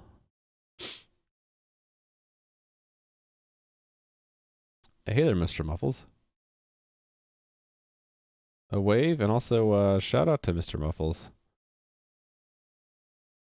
He is another dev streamer here on Twitch. He does game dev. He is working on a Metroidvania. I don't know if that's what he calls it, but that's a style that seems the genre that seems applicable to me. Metroidvania style game in Unity. Oh, he ordered a webcam. Nice. Yeah, I donated to him to because he left himself wide open. He's like, "Oh, was it fund for webcam and green screen?" And I'm like, "Oh, you're gonna put up a face cam?" He's like, "Yeah, when I get enough money." I'm like, "Okay, we got to help this guy out, right?" Because it's a big deal. I think you get a lot more viewership and community interaction when people can see your face and see your reactions and stuff. It just what I've seen, a lot of streams have it and they do well. So I felt like I needed to bring Mr. Muffles up to the next level of streamer. So it's my fault.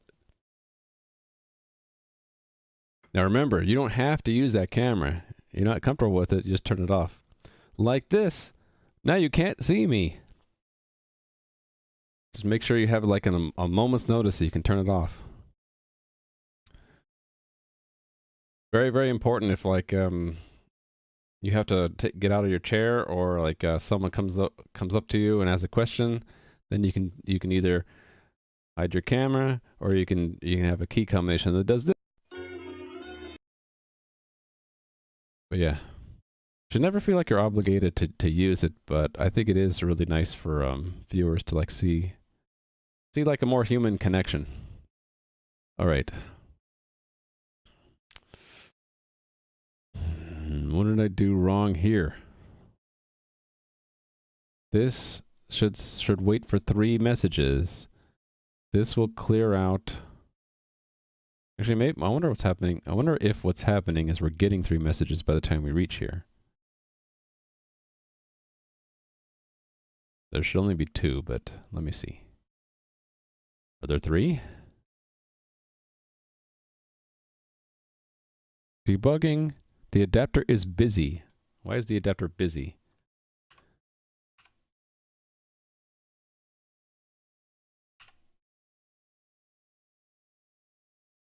Oh, I've run into this before. It kind of gets stuck. And what I found I had to do is I got to go kill the debugger process. And we find it here. And we just say kill the tree. Bye-bye. Now we can build. And we can debug. Problem fixed. Problem solved by annihilating processes. All right. How many? Oh, we already received 3. That is the problem. Oh, what are those 3? Let's see. Okay, let's decode them. Okay, the message batch. Oh, was the other one the leader? I just didn't count correctly. Oh, configuration. I bet 2 is the leader, right? The leader announcement. Yeah, leader announcement. Okay, so I just miscounted. I was just being dumb. So we're gonna be that we expect 4. Oh, hold on. This is gonna be complicated because I'm gonna clear out the ones we didn't care about. This wait isn't gonna work. Well, hold on. Okay, we'll just not use the wait. So we'll say we will receive up to 4. This is just a hack anyway. We clear out the first 3, because we don't care about them. And then we will, what? Instead of waiting for them all, we will just let it run one loop, I guess. And expect exactly 1. So assert equal 1 for, well, I guess I can pull this out. This is just a getter, right? Yeah. We'll pull it out. So const auto. Does that just return a reference anyway? Yeah. Messages received equals that, and then we can say this is that dot size, and then we can just do that, and then we just do 0 there. Chat is a little glitchy. It was really screwed up this morning, like 3 hours ago. Yeah. I didn't even start streaming until almost 11, right? Because I didn't want to stream while it was completely broken. Is it still glitchy, guys? Are we back into bad territory? I had this up for a while, just watching this. Yeah, they haven't updated yet, but then someone gave me this link, Twitch status, that you can look at if you want. And oh yeah, look, it's going to badness again. Well, these stats are okay. But this is the troubling one. It says the load time is 3.5 seconds. That's bad. What I was saying before when it was really bad is it was slow time there, and then all of these were like really slow, like in the red. These are still in the green, but the lag on connection is slow. Well, I hope hopefully it gets better. The kind of bug we were seeing like 3 hours ago is that you log into Twitch and you couldn't see any chat, and you could type chat and some people could see you typing, but you couldn't see them typing. It was just a mess, and it was like connections to the IRC port in Twitch on the IRC servers was just getting dropped. So like I tried it. Do I still have it in my buffer here? I might. Yeah. So I would see this. I would connect and it would drop my connection immediately. And I think other chat clients, when they get a connection drop, they say, "Why, connection lost." I would just retry and eventually I'd get in. It might take a few tries. And that's what people were saying. Just try refresh, right? And that would generally work if you tried long enough. Okay, this should have fixed this, right? Yes. Okay, moving on. 4 more. Then I can check this in and maybe start some refactoring. So this one is where? Whoa. I hate it when I do that. 1887. So, Mr. Muffles, how close are you to having your setup going? Are you going to stream today? Okay, this is the same kind of thing, right? It's going to come in, identify itself as the orchestrator, and get more messages than it expected.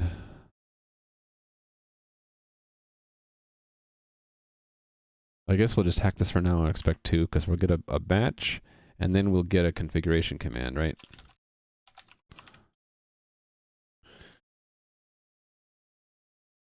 Okay, that's good. I like your stream anyway, even if you don't have a camera. This is single configuration. And configuration is, what did we say we could do? Just pull it out of the get. Just to get this to pass again. Doesn't have to be pretty, just has to work. Because we get it to work, then we get it right, then we make it fast. All right, next. Just get the stuff to work right now, and then we're making it right by refactoring in a little bit. So, this is the same kind of thing? Yeah. So when do we set? Okay, so it's right here. We'll inject that we expect. Oh, wait a minute. This is 3. I should go back to the one I just modified earlier, right? I already had a 2. Did I? Okay, I had already fixed that. I just didn't remember I fixed that. So this is 3 and then has that additional object. I can just copy, can't I? Could totally copy from the last place I was at if I could find it. I can't find it. All right, we'll type it again. Well, no. Why type again? Well, you can search. There we go.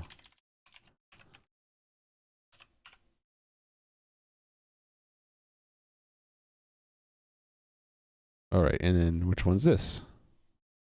1758. Same thing, so another message we expect not 2 but 3. And I can paste it right. Actually, it was after leader? No, leader happens after we connected, so it goes there.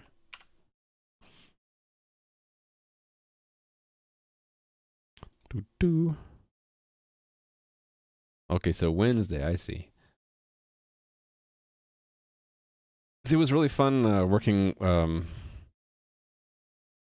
When I watch other streamers, I do some work and most generally lurk. But then when they say something interesting, then I kind of tune in. Mr. Muffles was working on adding like a health globe in his game, and then he talked about someone brought up sine wave, and I'm like, ooh, this sounds fun.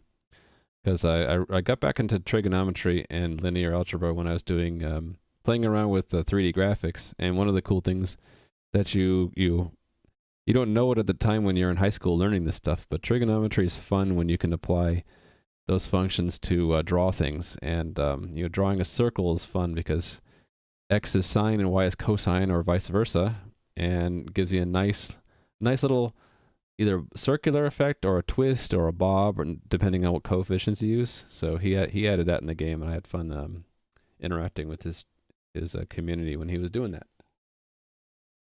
He's got a fun little twisting effect on his health globes now. All right. I completely lost where I was. Was it I was going to move on? I get sidetracked real easy. Okay, yeah, we're on this one. Is it the last one? Only one more breakage? And then we're refactoring? Could it be? It's the same kind of deal too. It's 3 messages. We expect to get it. Oh, we are already a leader. Yeah, so it's after. Yes, right here. Fancy maths, yeah. The thing is, like, I was interested in 3D graphics, but this is long after I got out of school. This is like only a couple years ago, and I was looking at how you do coordinate transformations. And I'm like, oh damn, I remembered. I learned this, but it was so long ago I forget. I had to drag out my old linear algebra textbook and like read it again to figure out how to do matrix multiplication, how to do dot and cross products, and then after that, I mean, then you do fun stuff with it when you actually apply it on the in your shaders and your GPU. I think that when they teach that in school, they should do it with an application like 3D graphics. Because my kids, they hate math, but if they were to teach math in the context of something fun like 3D graphics, I think they would learn a lot more. We are done with this and moving on to refactoring. I'm going to check this in. This is a bunch of broken tests that are now fixed, and the root new feature is that we're going to tell the orchestrator about about a single configuration when it connects. Actually, I'm not completely done, am I? Because I only did single config. Need to do joint config as well. Let's check this in so far. Yep, coordinator. One thing that I'm interested in doing is teaching, and I'm not a teacher right now because I don't have the credentials and it doesn't pay very well, and teachers are treated like crap. But one way I might teach is by doing more YouTube videos. So my most popular videos so far are like the intro videos I've done. And like if I were to ever teach trigonometry or linear algebra in the form of a YouTube video, I would totally do it with the computer graphics. That'd be the way to go. Okay, coordinator. I just like, I like, I like the sense of accomplishment when someone like it clicks with them and they have that eureka moment and they're like, oh, I understand these maths now. It's no longer a frightening mystery. So as a teacher, it's like the best feeling when you have students who are you know you're helping them learn. Okay, coordinator. Inform orchestrators. This is going to be a long statement, so we'll do this first. Inform orchestrators, I've misspelled it, about single configuration, about current single configuration when they connect. So what's on send config to orchestrators? Send config to orcs on connection. My orcs. Gonna be an RPG with orcs in it, right? So now you guys will know there's always one big orc behind the scene. He's starting and stopping the servers. He cannot be killed. Well, he can be, but the current with the system D is going to restart him. But it's another story. So yeah, I did single config. Let's do dual config, joint config, which should not be that big a deal. It's sort of a special case, right? So probably have that in here somewhere under joint configuration. Is this it? Yes, this is it. So leader announces configuration change to all orchestrators and wrapped once configuration is set. So a variant of this would be if an orchestrator connects after it happened. So leader announces joint configuration to orchestrators when they connect.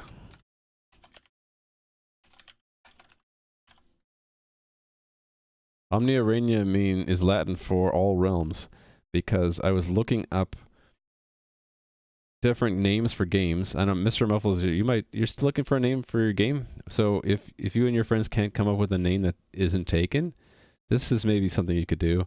Just find a name that you'd like it to be, and translate it to another language. It increases your chances of that name not being used for .com domain or just in general, like especially if you want to trademark it, right? You can translate it and then maybe adjust it a little bit, and there you go. You got a unique name that no one else has used. Because all the good names, I keep thinking to myself, all the good names in English are taken. You look up any kind of name in, someone's got the .com for it, right? Or someone's written a book, or someone has a band, or has written a song with that name. But try Latin, it's a lot less common. Plus it kind of sounds cool, right? It could be like a fantasy language almost. Your 13-year-old daughter loved math till she got a new teacher. Now she hates it. Yeah. So that sucks. I've run into that. My kids had a band teacher who was just like the worst. And yeah, that's always really disappointing, because really the hard part should be getting the student to want to learn. Not the hard part shouldn't be to have a teacher who wants to teach. You know? Okay, so this is when they connect, so we don't need this. Just overcomplicating it? I think it is. We don't need to have an admin. We will just I think what we'll just do is have it already in the configuration. So let's set up the new config here. And we will just apply it before we even mobilize the server. So set next new config. Right? And then mobilize, then the orchestrator connects. We will expect how many messages? 3. Actually, they don't even need to be leader, so we can just reduce it to 2. And this is, we don't need this, right? We do need this one. We don't want that or that or that. I think this is it. We just move this down to the act. And the assert is that we just check to make sure we got the messages. So we, in this case, we can do or assert orc wait for messages, and then we know that there are going to be two. Yeah. Cool. Good luck with finding a name. It's frustrating for me. I can never find a name that isn't taken. And no, what's the test I was just working on?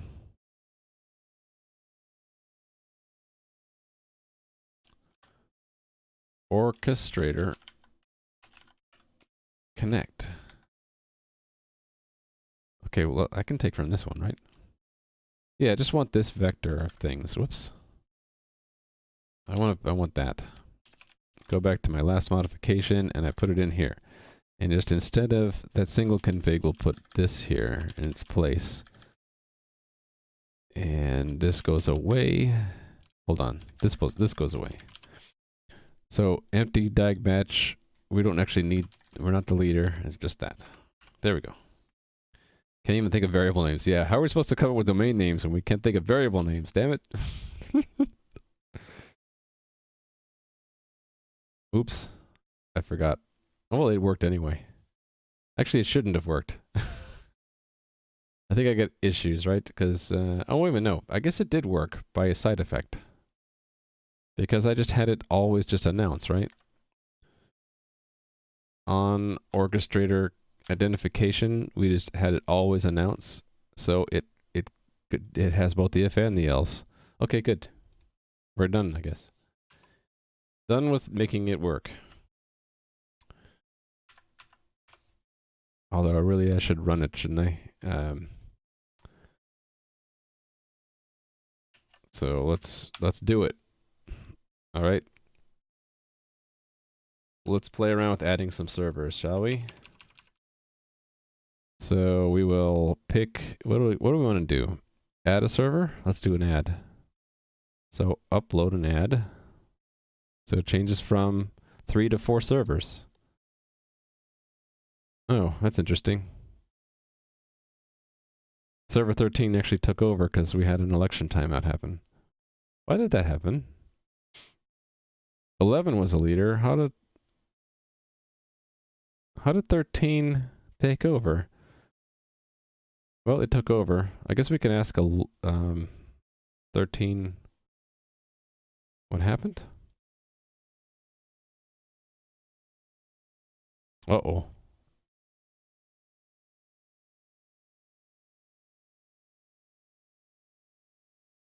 I can't connect to 13.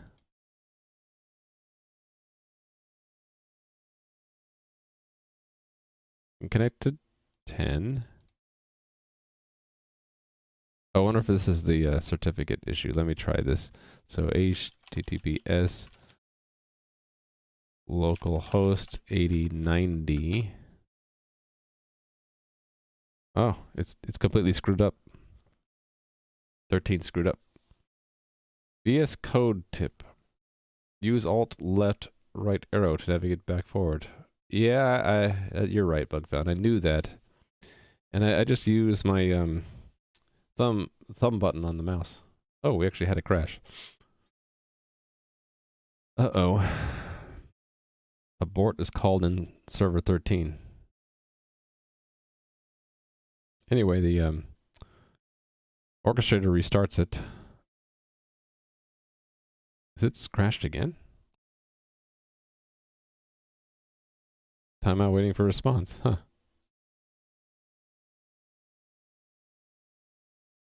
Yeah. I need to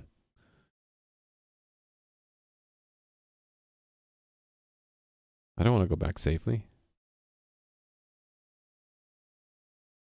Yeah, proceed, please. There we go. Okay, yeah, so we're able to talk to 13, but we don't know who the leader is. Interesting. Oh, 13 should be the leader? Why is it not timing out?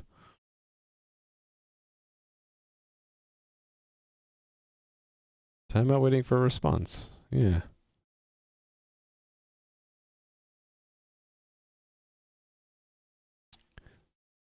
I feel like I broke something.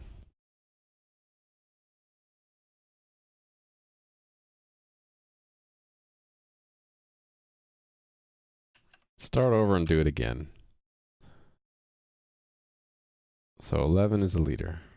So we tell 11, here, try a new configuration. And it crashes. So how am I going to reproduce this? I guess I can attach to it now. Let's do that. So 13 is 1212. So debug, attach to process, go 1212. And then I'll hit break. Okay. And then, whoa, it got killed. Oh, the orchestrator says, oh, you timed out, I'm going to kill you. Ping timeout. I think I have to kill the orchestrator first if I want to debug. Bummer. Let's try again.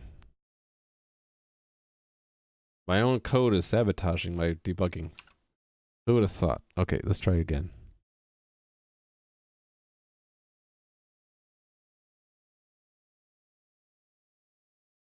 Huh.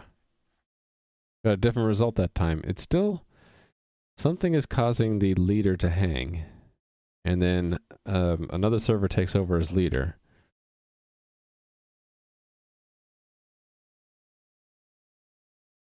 Yeah, that instance 11 is hung up right now.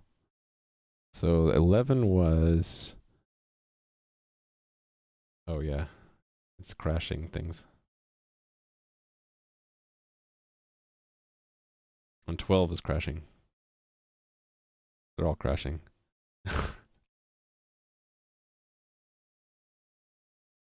It's popping up on my other monitor that they're all crashing. Okay, here abort was called.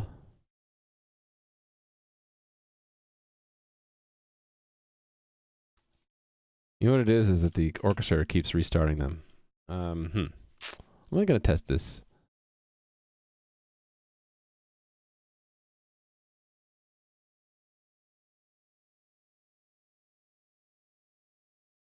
Get it to happen, then kill the orchestrator, I guess, really quick. Quick, kill orchestrator. Where are you? Die. Okay, so bunch of servers have crashed. So let's debug one of them. 11 was which one? 6200. And then I will say retry. There we go. There's the bug, whatever it is. Oh, interesting. Are we going into a recursive call?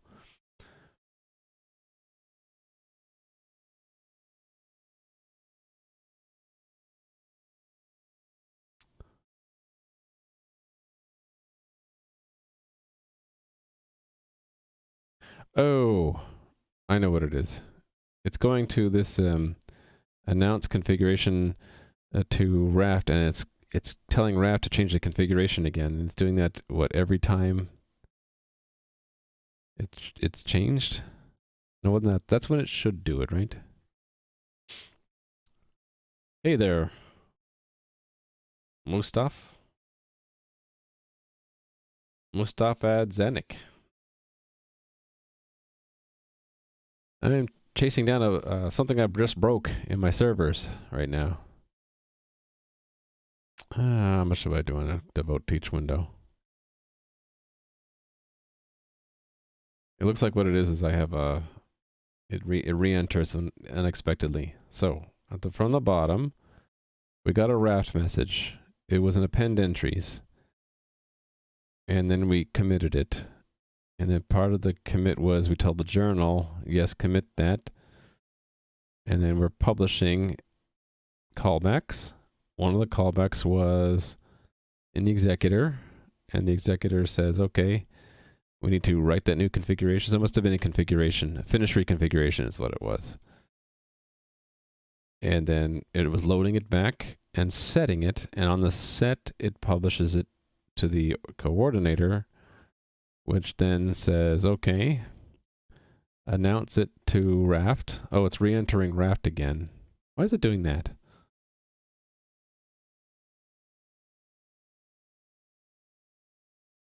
Huh. I thought it was finish configuration. So the executor should have deleted the old file. Why didn't it? You know what the problem is? Is the problem that I'm using C++?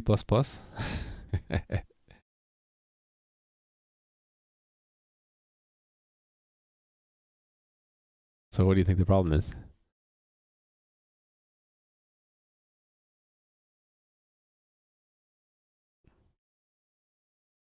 Provisional file is there, huh?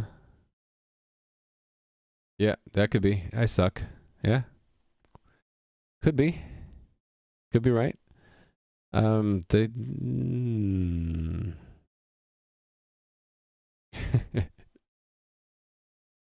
That's okay. I've been programming a long time, and many people have told me I suck.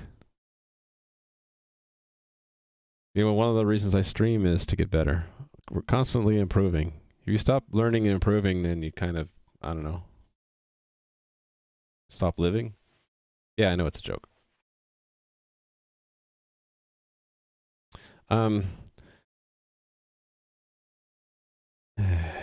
Yeah, this is weird. It's how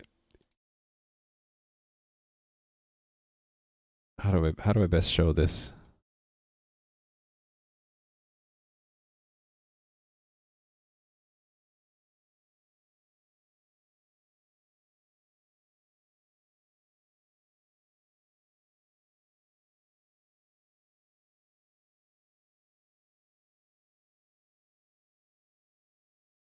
Right, we advanced a commit for publishing finish reconfiguration, right? That's where we were. Provisional file was existing, so we should have destroyed it. Actually, I could see this. What we were in, which server did I decide to do? 11? So if I go back to here, 11. Yeah, we only have the main config here with 4 servers in it. So that's strange. It blew away the new one, but how come?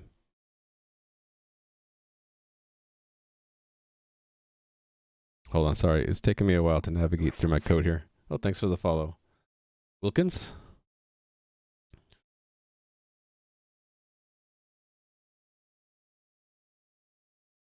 Destroy the backup. Move the didn't maybe not no it did do this, and then load configuration.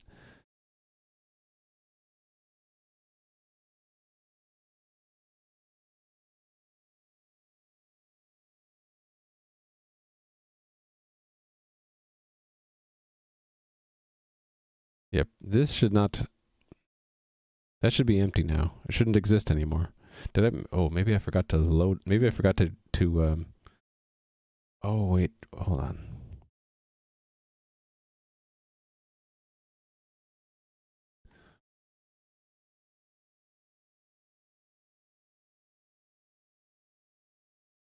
What's its name? That's what I want to know.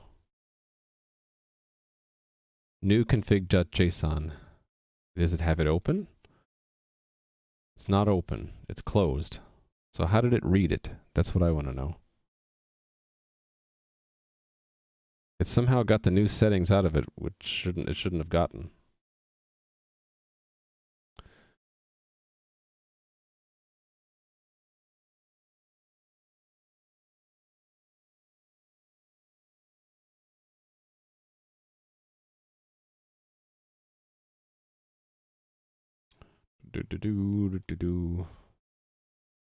I'm just digging down to the configuration here to find the servers. servers,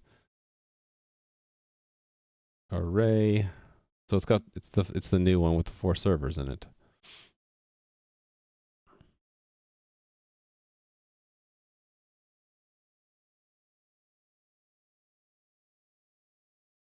How did it read the file? The file doesn't exist anymore.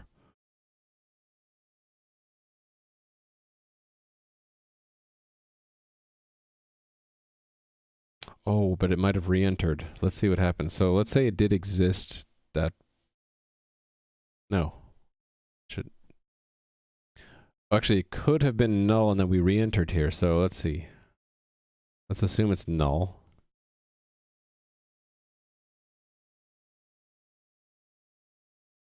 No, it's not null because it went into that. Okay, that's really weird.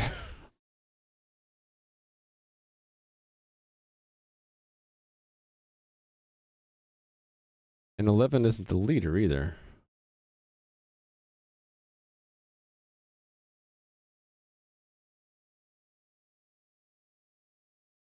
I think I just shot myself in the foot today, big time. I'm gonna be like jumping around howling for a while.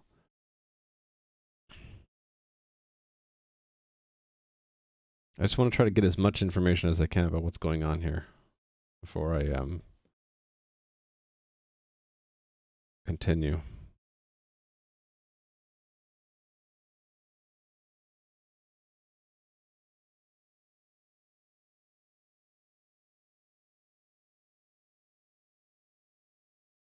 So ultimately, it crashed because it re-entered the executor, and the executor doesn't support that right now. It does a lock guard on this, and it's not a recursive mutex. So the question is, should it allow re-entry? Why does it re-enter?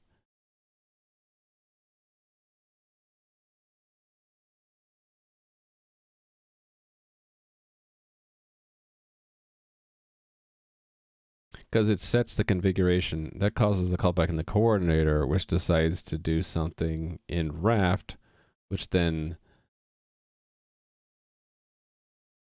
goes and appends something to the journal, and then there's a callback in the executor for on new entry made. Okay, which we don't actually do anything with it, but it re-enters. Okay. Well, if re-entry is possible, then we should just make that a recursive mutex, right? Let me shut the whole cluster down. That would be serve. It'll pick up the orphans and then kill them. There we go. So since re-entry is possible in the same thread, we need to make that a recursive mutex. Not a big deal. It's just a little less efficient. But it supports re-entry. Make sure that it didn't break anything.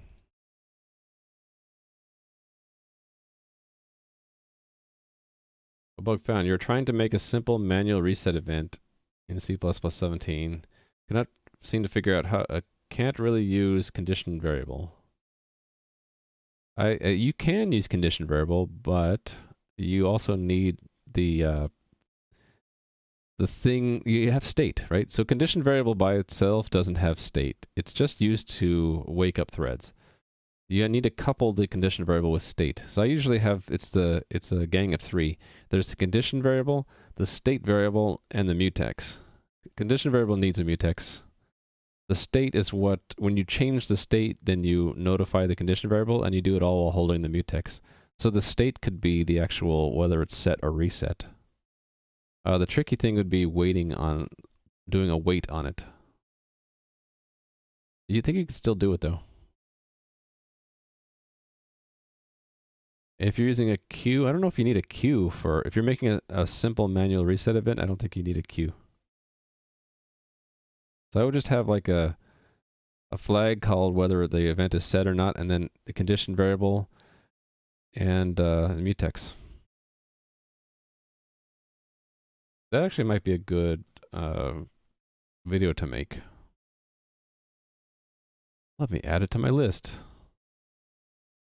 I'm making a list of coding tips / tutorial ideas, so let me add one. about example using standard condition variable. Making a simple manual reset event. Similar to Win32 create event. Yeah. At some point I'll try to do this, but hopefully if you just try to see if you can do it with a condition variable, a flag, and a mutex. I think it's possible. Okay. I ran the tests, right? And they all worked, so let's do it. Try this again. So upload new configuration.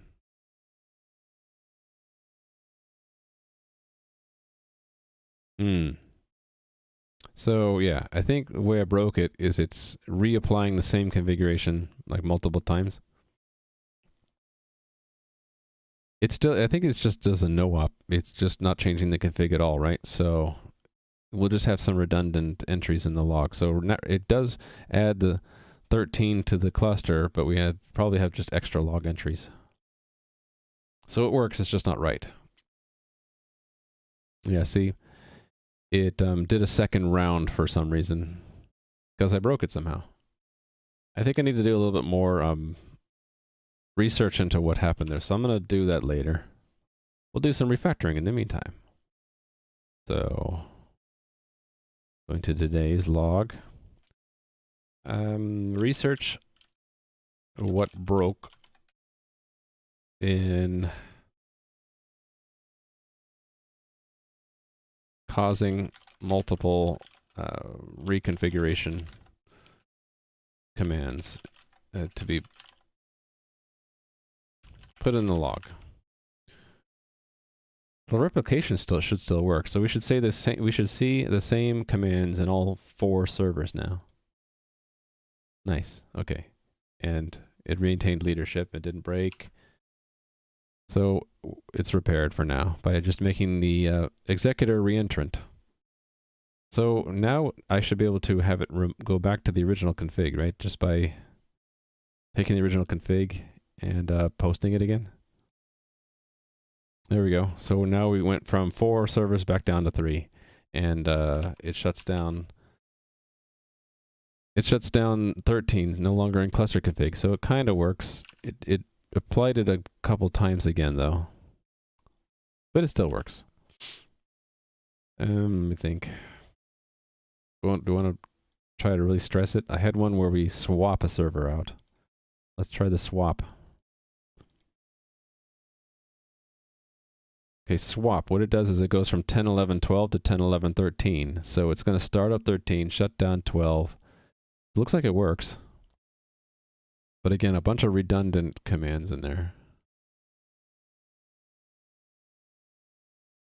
Yeah. Just to finish. Actually, all of these are redundant, aren't they? So we have 2 copies of everything in wrapped because of something I broke. You have a thread pool that sets an event when all threads are idle and nothing in the queue. A program can then wait for that signal to be sure all work has been processed. Okay. Now you just used Win32 create event, which works, but yeah, on Windows. Yeah, so you kind of want one that's cross-platform, right? I think you can do it.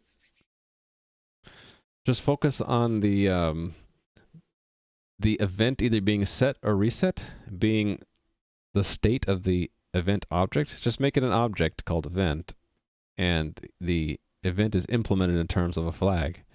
And you'd have to have methods like set, reset, and wait, and implement those in terms of the condition variable and then the state flag. Cool. So if I were to look at 12, it's no longer in the cluster, so it won't have the full log, right? Yeah, see that? So 11 has the full log. 12 ends there because at this point we flipped to the new one, and then 12 got killed. So it never got the full log. All right, so it's missing some. Okay. I think I'm done for now with this work. So it works, it just doesn't work correctly yet. I'm going to do some refactoring, and then I don't know if I'll get to this. We'll see. I might just use the rest of the stream to refactor. So if refactoring isn't your thing, that I understand. But it needs to be done because my code looks really messy in the first pass. First candidate is this raft server test. Oh, I should make sure everything's checked in, shouldn't I? I was checking that in and I got distracted. This executor thing is a separate check-in. This one is about telling the orchestrator when it connects that there's a joint config. So stage that, commit, and here tell orc about joint config on a connect. Oh no, too long. FG? Cheat by abbreviation. Okay. Now this one, stage commit, this is in the executor. Support reentry.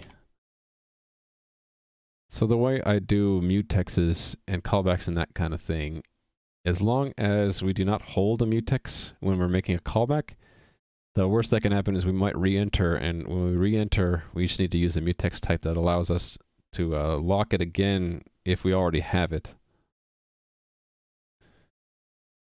So we're good for now. So raft, hold on. Raft server test is going to be my objective for refactoring. We're going to clean that up.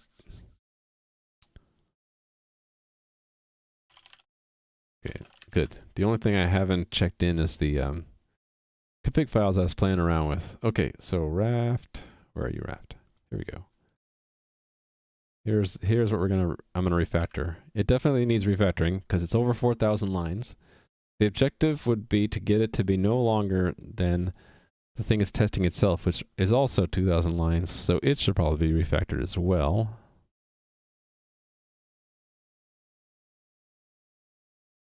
Yeah, let me add that to the list. So we're also going to refactor raft server itself implementation. But if we say that the rule is that the test should be no longer than the code being 2,181 lines, we need to cut this in half, right? So a lot of these tests use common stuff. Like sending a request to vote is this many lines, and we could reduce that to a function, right? Helper functions is where it's at with this stuff. So let's collapse everything. Helper functions go in this fixture here. So we already have some, like receive messages from a leader. Actually, why do I have two of them? Oh, right. One of them is to use a default commit ID. Yeah. Oops. Yeah, so we have these helpers and then these. So I guess we're just going to add more. Actually, one that's glaringly missing here is become follower. Well, I guess we're follower by default, so maybe it's not missing. Maybe we don't need it. I guess I can just look for tests that are big and then start cutting them down from the top. So yeah, this is simple. It shouldn't crash if we try call mobilize twice.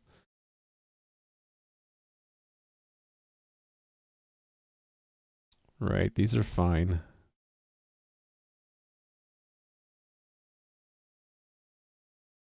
Do I use this construct in more than one place? I do. Let's make this a helper. Oh, thanks for following. Just flying high? Keep flying high, man. Or gal. Not assuming gender. You keep flying high, just. Alright. Helper.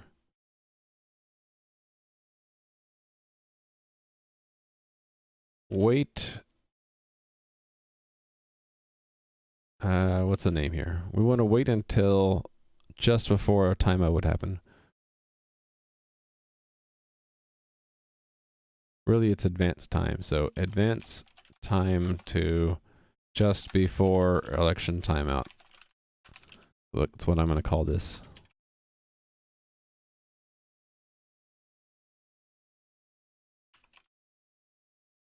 And we're going to move that into the helper, into the fixture. Doesn't matter where. We'll put it here. And it's going to advance the time. So now wherever I have this construct, I can call that helper. Like that.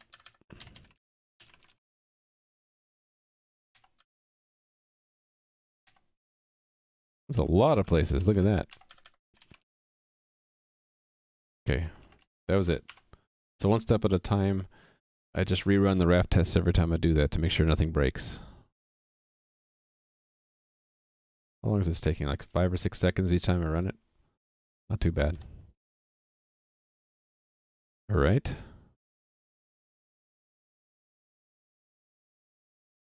You know what I'm going to do? I'm going to fold these tests that I don't need to look at anymore.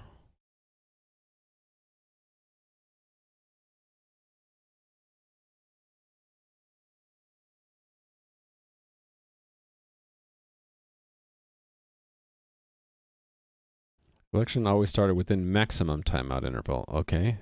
Yeah, wait for election timeout. Yes.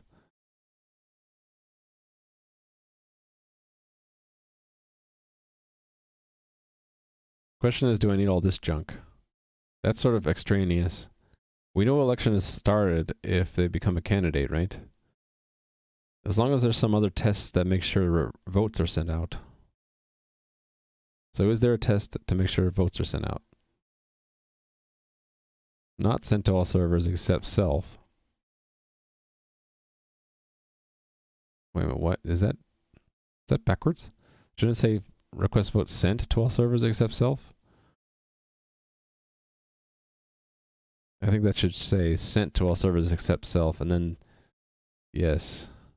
This is the test which makes sure that they're sent, right?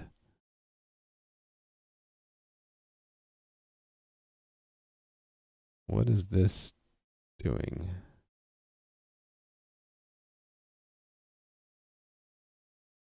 Actually, it's in the name, we should be checking it, right? Expect equal, how is this checked? I already forget. This is how it's checked. Right, that the message type is that. Okay, so this already tests the type, so I don't have to have any of this here. I can just reduce it down to that. Yeah, there's redundancy between tests. If I eliminate that, I can cut down a lot, I bet.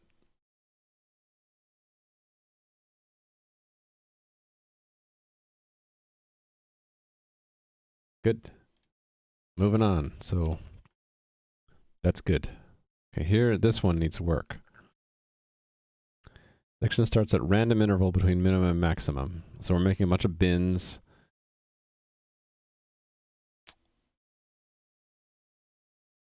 Actually, I don't think I can cut this down. This is a very specific, elaborate use case.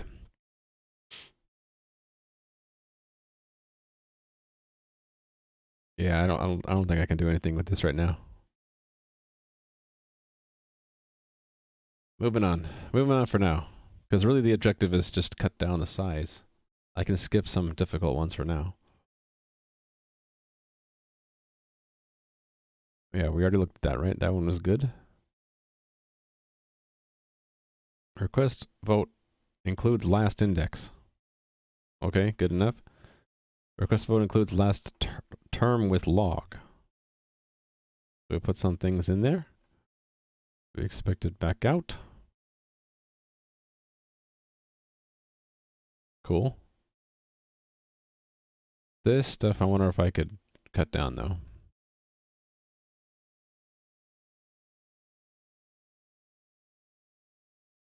Depends. Do I do this a lot?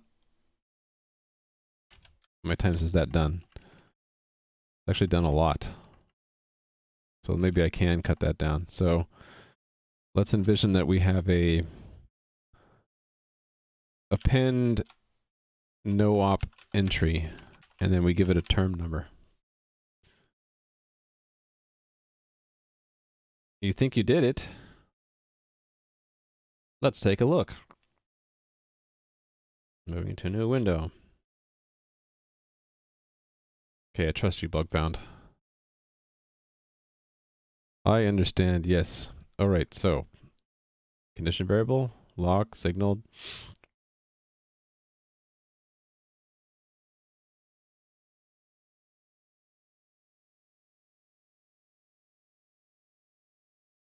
Yeah, that's exactly it. You got it. Couple things that are different from the way I code, which are it's cool. I'm noticing you're using inline. I wonder how much we still need to do that. Compilers these days ought to be smart enough to know it can be inlined, right? Philosophical debate for another time, maybe. I'm wondering why you use uint32t and not just like unsigned int.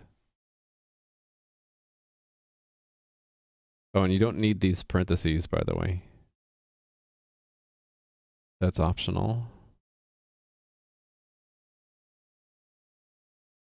Yeah, so you're taking advantage of the... I'd like to do this too, and this is in C++ 17, where they have the type of the lock is in type inf... uses type inference to figure it out, right? Looks good. I approve. I approve of this code. Yeah. Looks good. Okay, so I'm going to make an append no op entry that basically does this. So void append no op entry. And what's the type of this term thingy? I think it's int, yeah. As having this in there. And it's just entry. And then we can remove this. And that's 7. There we go. So then this goes into the fixture.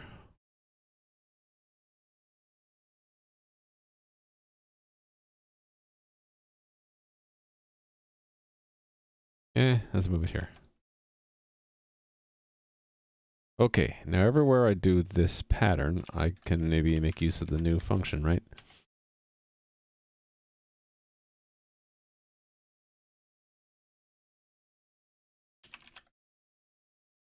So that's 1 and 1, right?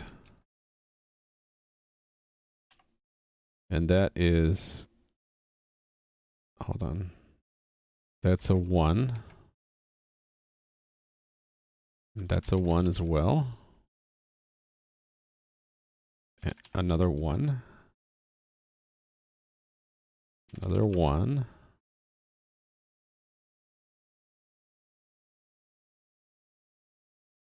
Two of them here.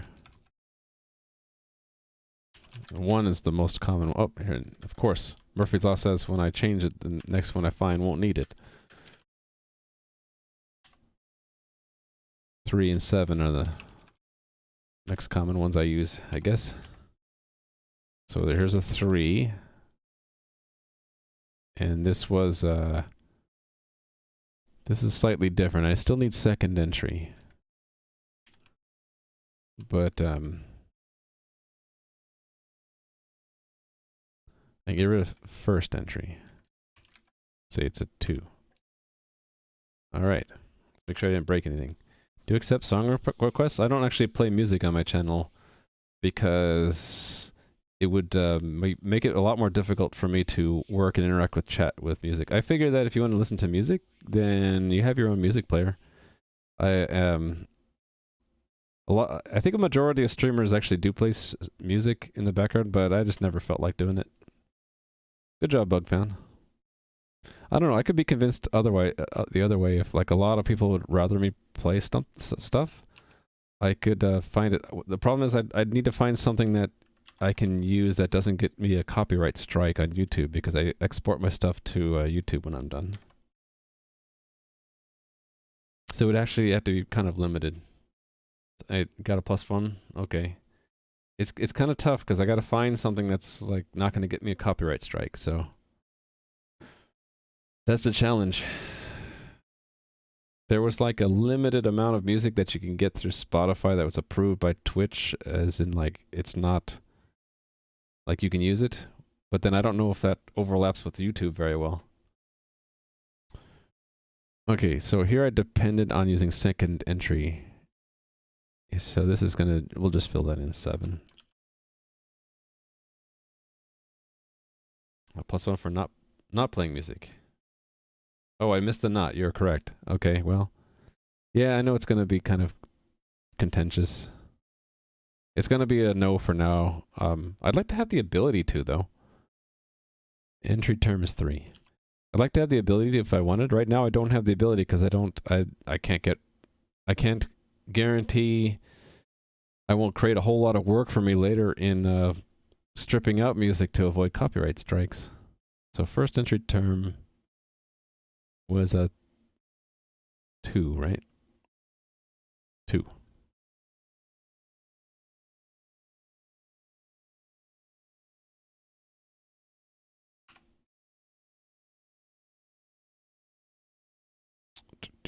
Do.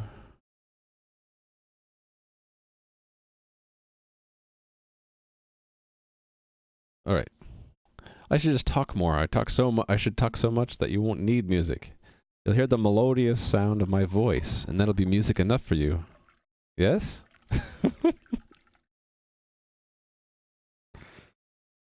I know right away I'm not gonna be able to please everyone. So I'm just kind of... I'll go with no music for now. It's because that's the other problem. If I start adding music and then like people are like, I hate this music you're playing.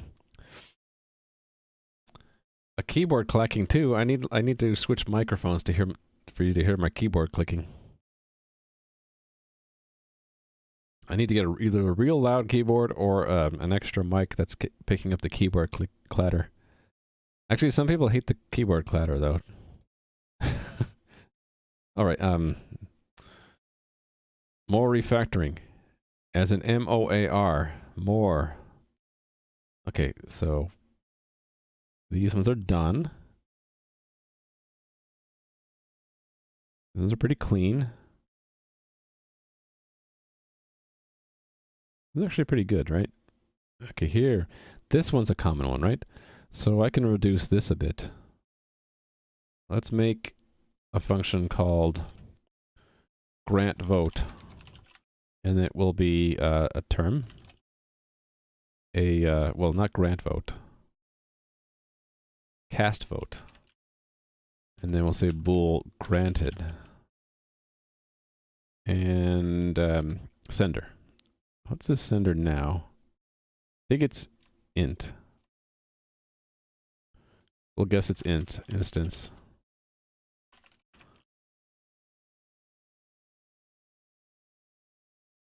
It is int. Okay, so it's going to be this in here. Replace the stuff. So the most common will be true. What if we change this around a little bit? We will require instance first, and then we'll make this defaulted to true. And then this becomes granted. And then this, okay, we can say cast vote here. Instance 1. And then this gets removed, and then this moves up into the fixture. So the reason why we refactor this down using helper functions, it'll make the test a lot easier to look through. And that the names of these helpers become very important. You should be able to like not necessarily understand how a server would cast a vote for another server, but you should be able to in the test read that, oh, cast a vote from one guy in a certain term, and say, okay, if that does what it's supposed to, then I don't need to know exactly how to understand the test.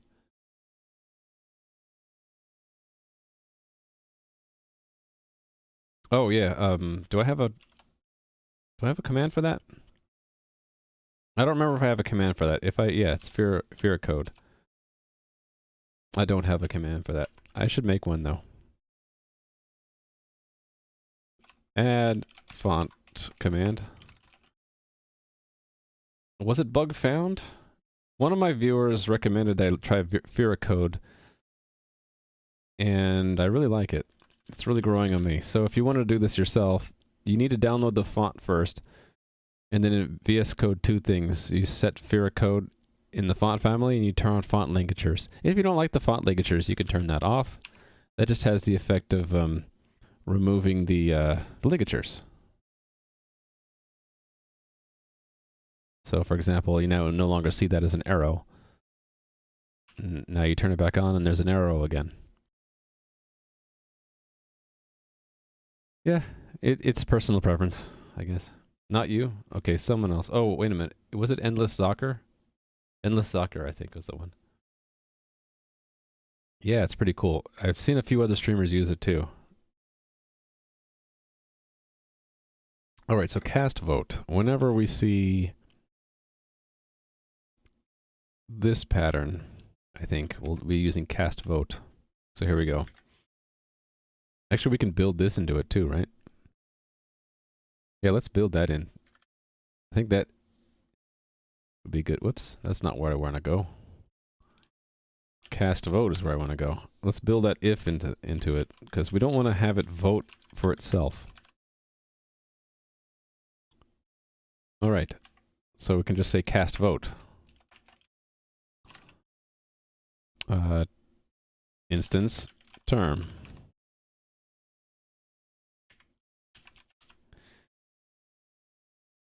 Yep.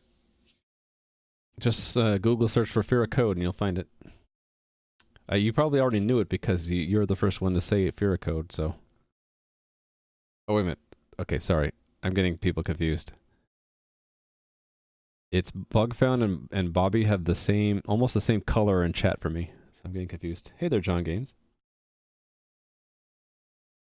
My best friend, John Games.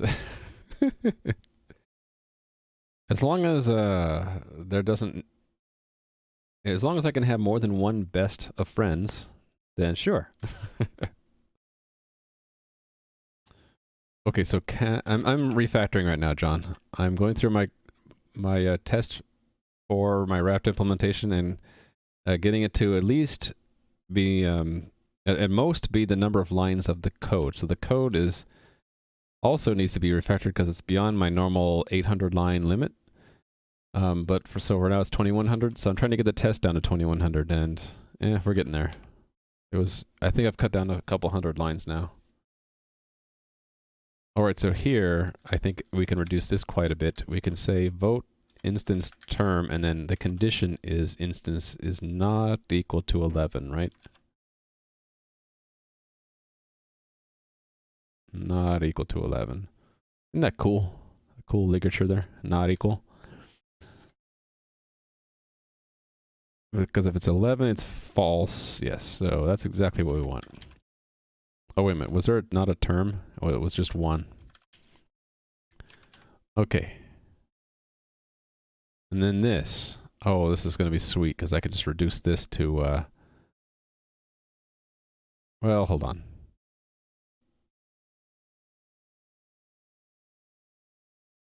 This is different. I guess I need the switch for now.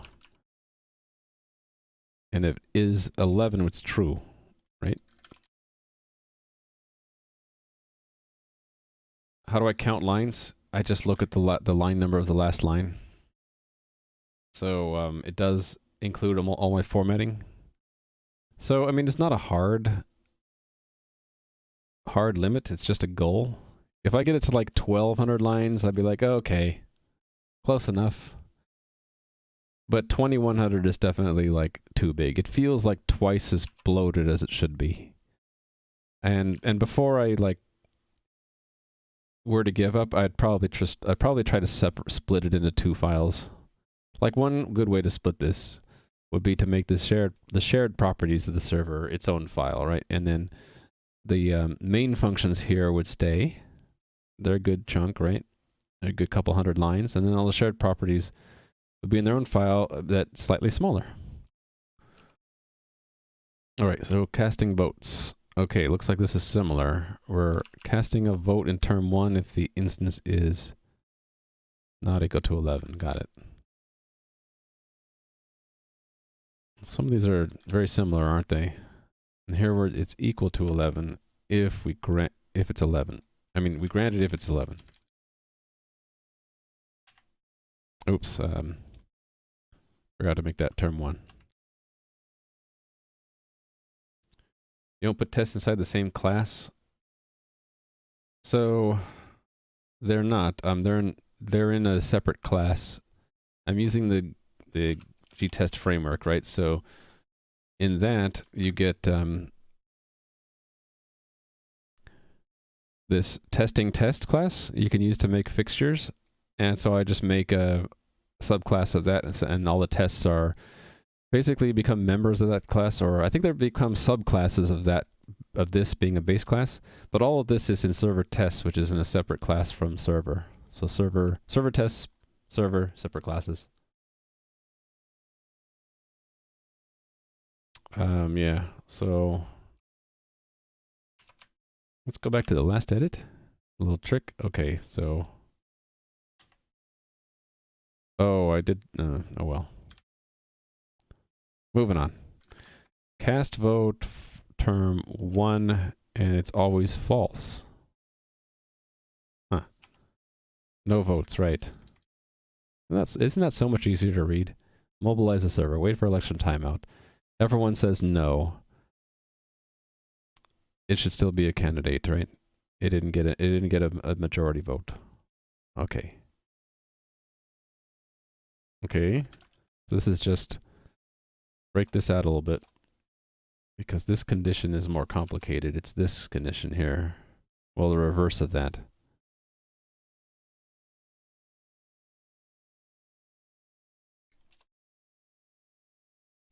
So I guess I can just do that. It's not 2 or 6 or 11. And then this goes away.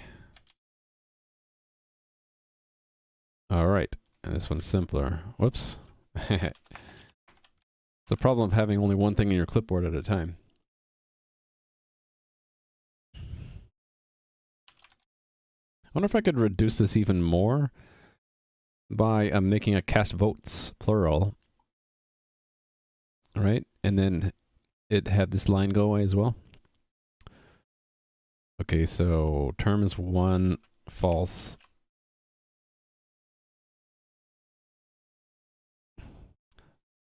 Let me build this so far to make sure I didn't break anything.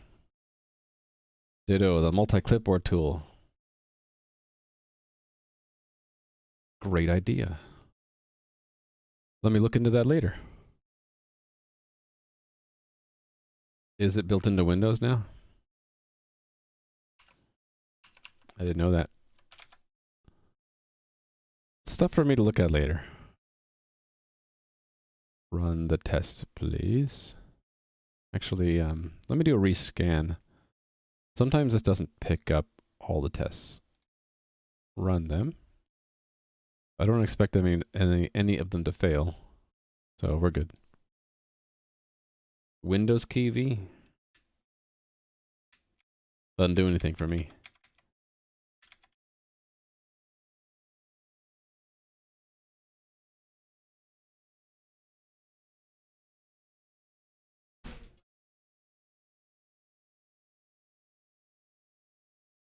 You might have a auto hotkey for that already set up.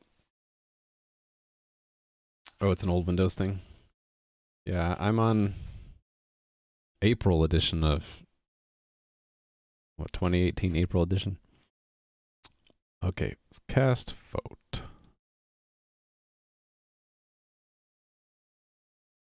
This is true, so I don't need that. There we go.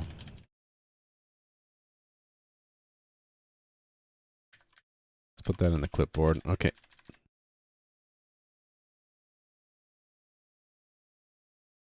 So this is really just cast vote 2, term 2 voted.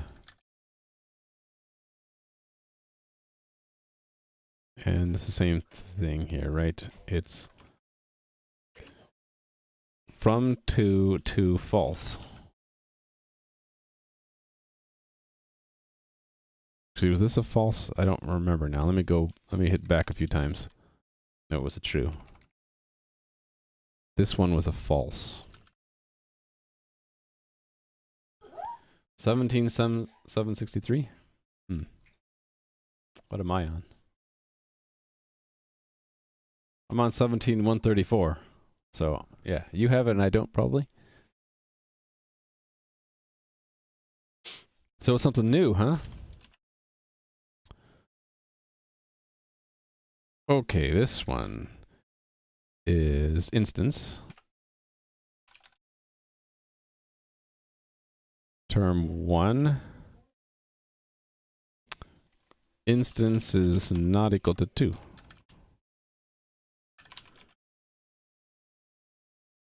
Okay, and then cast vote 2, 1, and it's a true. So repeat vote shouldn't count, yes.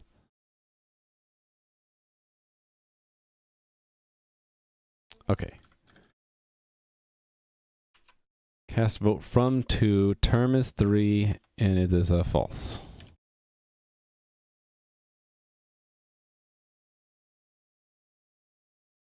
Cool.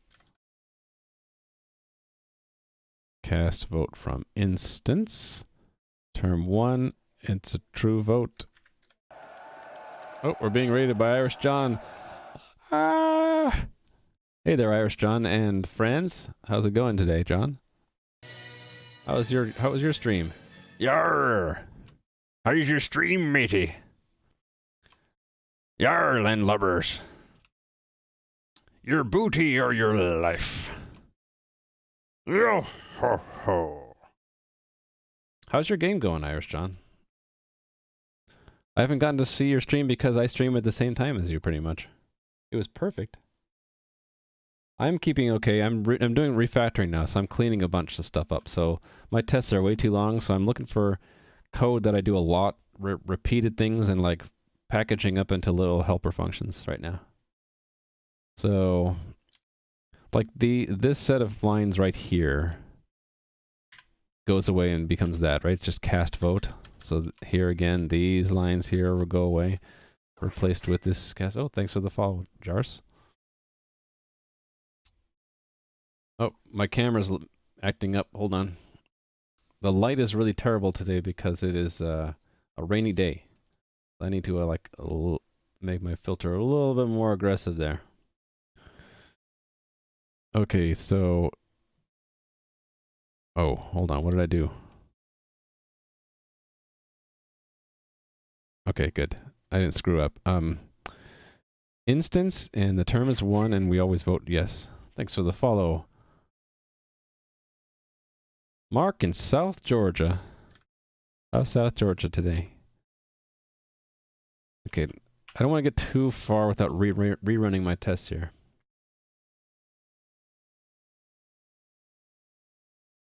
Your Streamlabs chat, it's not just your chat, Irish John. All of Twitch chat was broken about 5 hours ago. And it's been sort of on the fritz since then, in and out.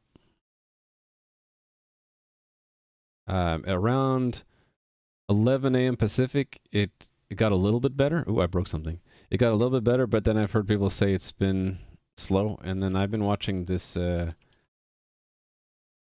is it? Did I close it already? Here it is, Twitch status. So, according to Twitch status, connection times are slow. 3.5 seconds to connect. And some of the chat servers are a little slow. It was really terrible this morning. They were all in the red, and this was also red. Or it was like this. Kind of a rough day on Twitch chat today.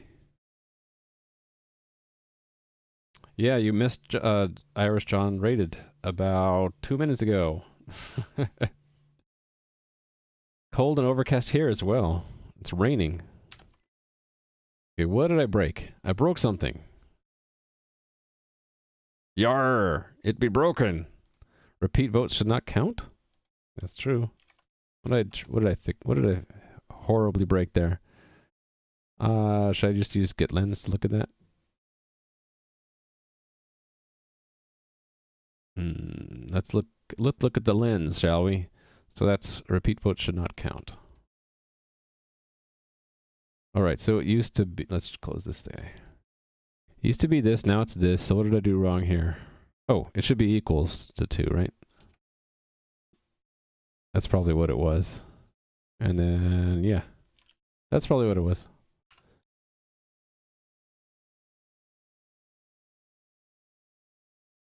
Yeah, timing is really weird. You know, last time Irish John rated me, was it Friday? He rated me right when someone came to the door, ringing on the doorbell and trying to sell me solar panels.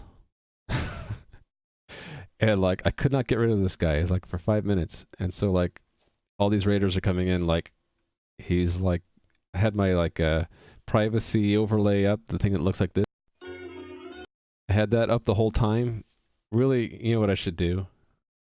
Unless there's like a lot of noise, I should just do that and maybe put up what do I have something for, I guess it's missing right now. There's something I put up for like when I have to when I'm away. I'll figure it out later. I should have done that. Okay, so next.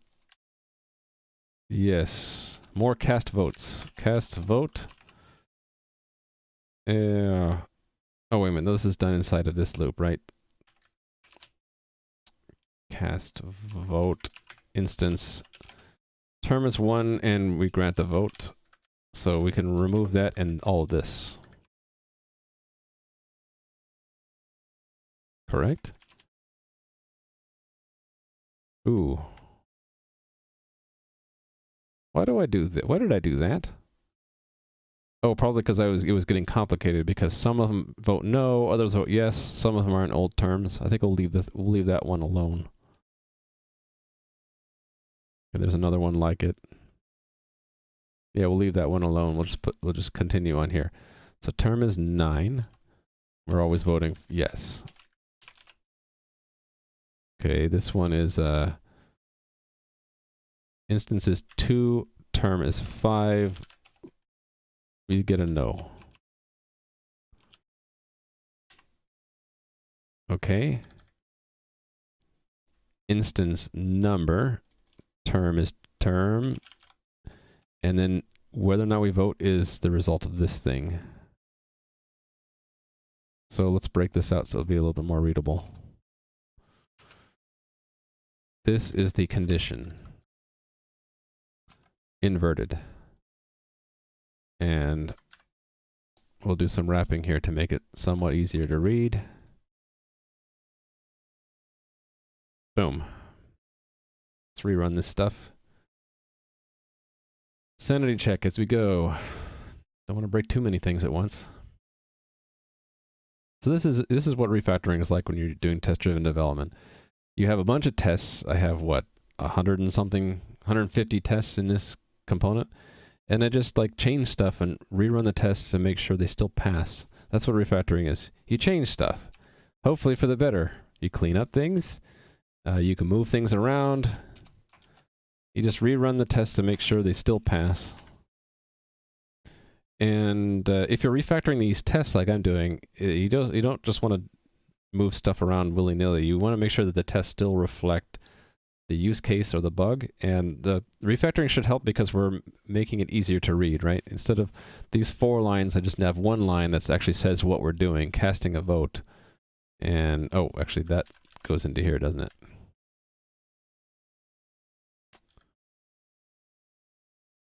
Right. Goes into here, and it is, what's the term number? 1? So that one line replaces that line and eliminates these 4. So a net gain of 4 lines. And then another one down there. And that's instance 11, term is 1, and it's a no vote.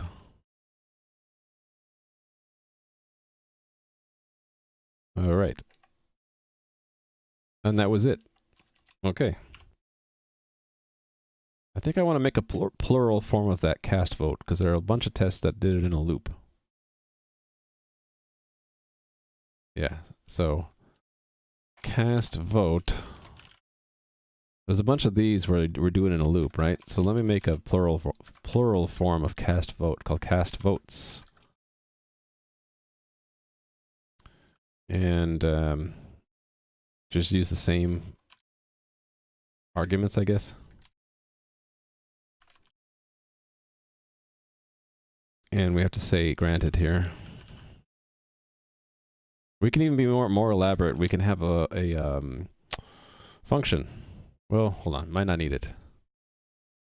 Let's see if we need it. So this is just cast votes. And I think I reasoned out that I didn't need that anymore, right? Which means I can reduce this down to that. This is C++. Yes, it is. It's modern C++, so C++ 11. So it's newer than the old C++, but it's not the newest. There's a lot of stuff you can do in the latest C++ that I don't use because I don't really know it very well.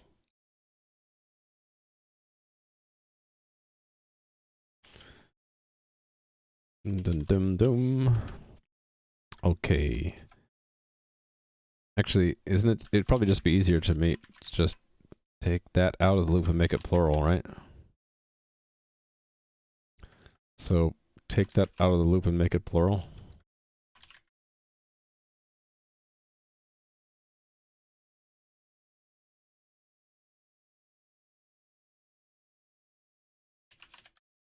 You guys would tell me if I screwed up, right? Yeah, C++ and Java are and C# are pretty similar, especially the modern C++. They're putting in a lot of things that were already in Java and C#, like this kind of a for loop, right? That's been in C# and Java, right? But not in C++ until C++ 11.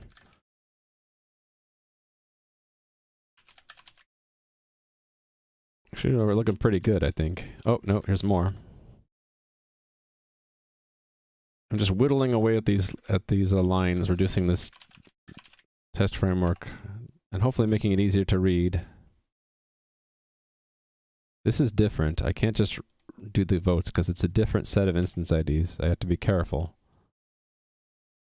And this is also, it's got a condition in it. Let's make sure I didn't break anything. I wasn't a teacher. I thought about being a teacher, unless you're talking about someone else.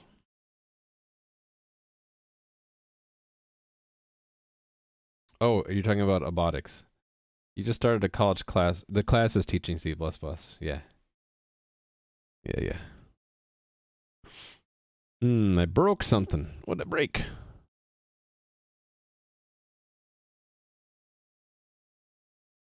Oh, is it, instance is unidentified. Oh, right. Yeah, I don't need instance, right? Cast votes. Instance goes away, right? So let's replace this with that globally. I still have a problem?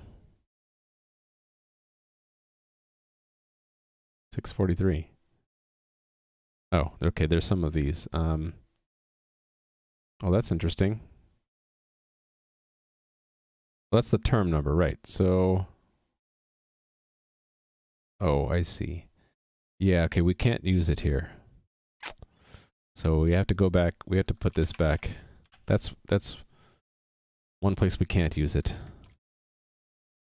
It would require passing in a function object, and I could do that, I guess.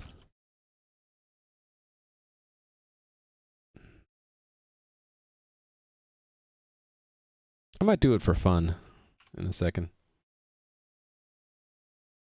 Did you share a video?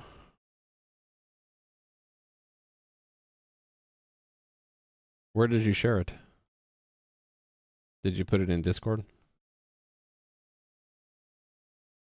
I don't know where you shared it. Did I miss it? Oh, the one about the fractal physics game. I haven't gotten to look at that yet because I was scrambling to get my stream started today. I'll definitely take a look at it though. In fact, so I don't forget to do that, let me pop it in there. Yeah, I'll take a look and I'll let you know. And by the way, people that can't see my stream panels, if you want, there's the I have a Discord if you want to know when I'm streaming or if you want to chat. And I guess Said who has a funny video about fractal physics engines there. Okay, here's another one we can't use that, right? So put that back.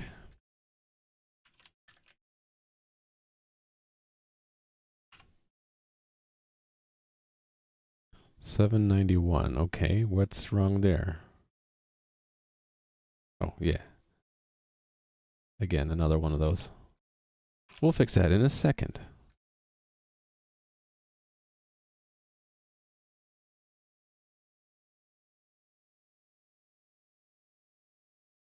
All right. I hope I didn't break anything here. I did. I broke something. You broke it. I broke it. Oh, I broke two things. 1390. So let's look at this one in the lens.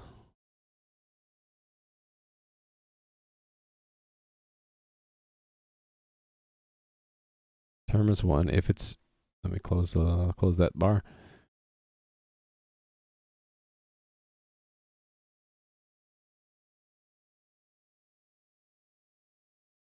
Oh, that's yeah, I can't do that. It's a singular. That's probably what it was.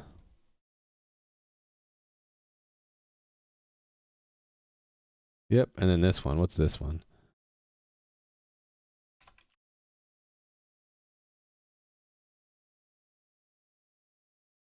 Okay, what'd I do there? Let's ask the lens.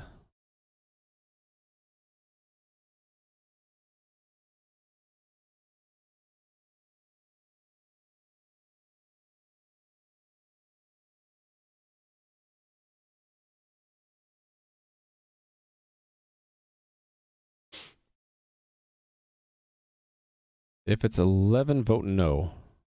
Oh, I forgot to put the instance in there. Yeah.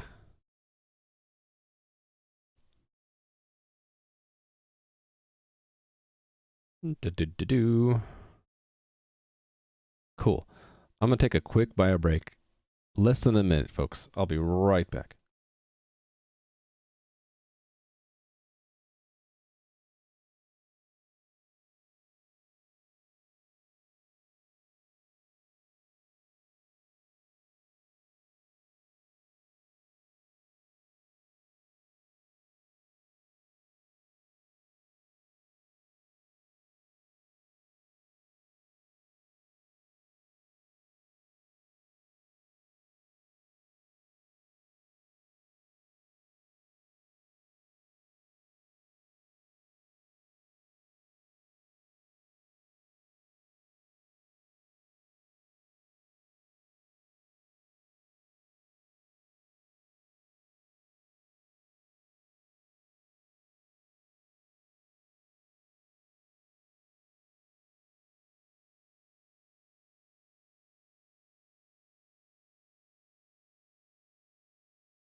Okay.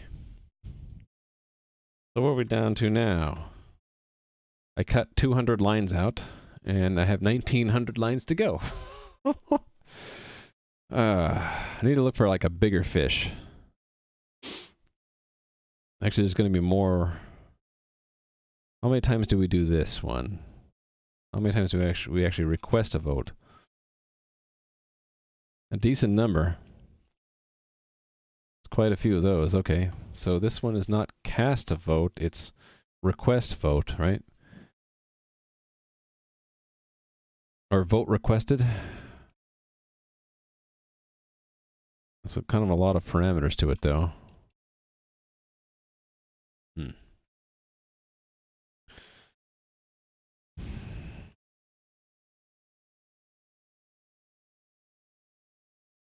Actually, why did we... Oh, yeah.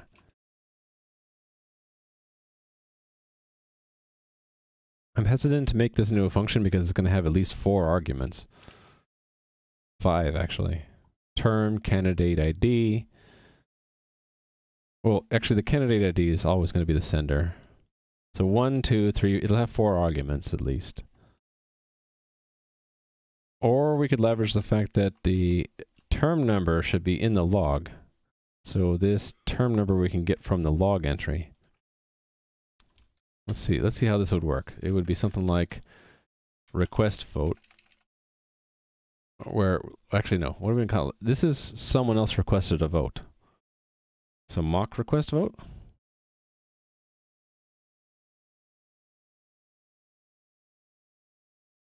I guess we'll call it request vote. And it'll be like the, just to be consistent with the other one, instance first, so it'd be 2, and then the term, and then the index in the log. It'd be something like that. So all of this, and just, if I always do that, what does cast vote do? Actually, that's another thing. If this wait for one loop always happens after cast vote, maybe I pull that in. Oh, it does. Look at that.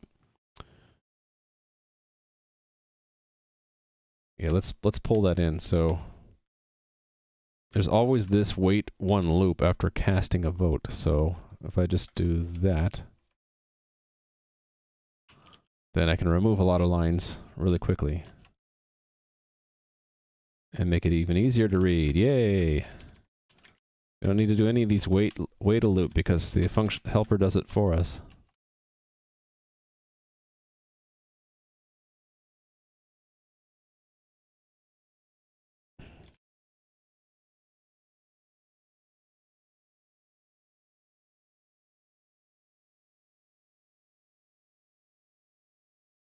I wonder why I didn't see that before. I guess I was just too narrow-visioned.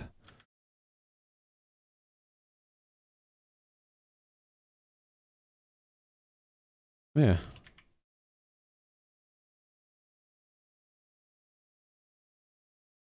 That's different. Oh, didn't I have a helper for that? I think I did. I forgot to use it everywhere, though. I'll get back to that. Let me put a bookmark there. Bookmark.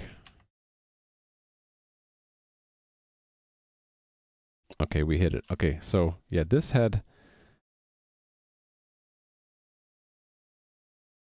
Oh no, this is slightly different. This is 1/2 plus... Okay. Yeah, never mind. So that's not the same as something else that I was gonna... Why am I removing all of this?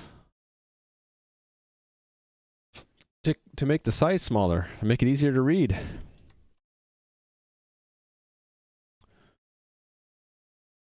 Because they all do it, so I might as well do it once here.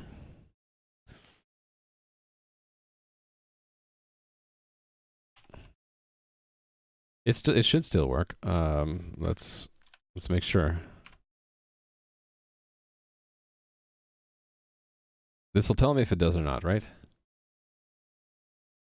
Is Raimu right? Yep. I was right that time. It's not always a guarantee, is it? All right, so this is going to be request vote. So void request vote instance term and last log index. So we need to pull, the instance goes here and here. The term goes here. The last log index goes here, and then here we're going to pull out of the log. So mock, well, hold on. IntelliSense won't help until I put this in the correct place. So let's put it next to cast vote here. Now I'm in the correct place. I can say mock log entries last log index -1 dot term. The indices are 1 based. I need to make sure that that is not 0 though.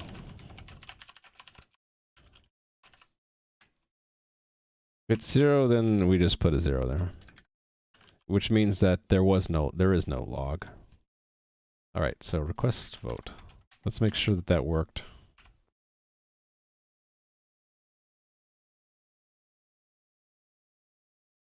Links are allowed. If it's a... Well, Vader, you've been here before. I'm optimistic about my chat. I haven't really had to moderate much yet, so everything should be allowed. I think I have like the auto mod set to like not allow like really bad stuff. Did I already look at that? It looks similar to what I looked before.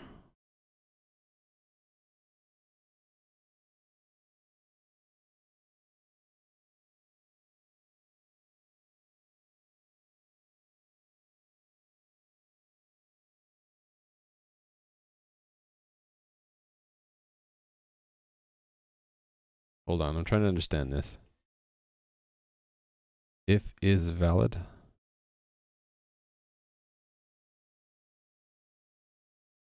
So like a nullable object, right? Oh, this is a whole bunch of stuff. Okay.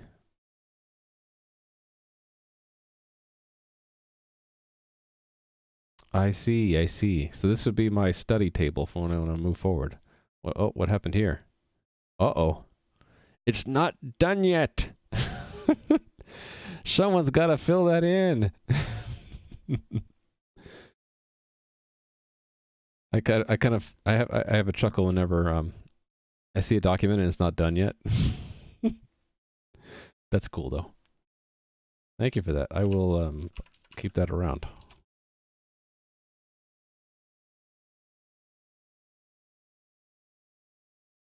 Well, the table's not done though, right? They haven't filled in the stuff here. Is that what TS means? Okay, yeah, I guess I just don't know what TS means. Technical specification. Okay, so apparently there's a technical...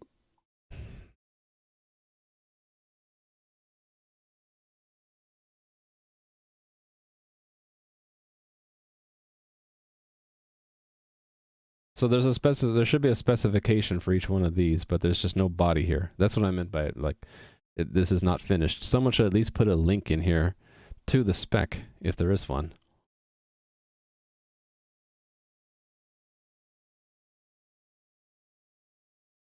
Yeah. What was the note about Ditto? It was the multi clipboard.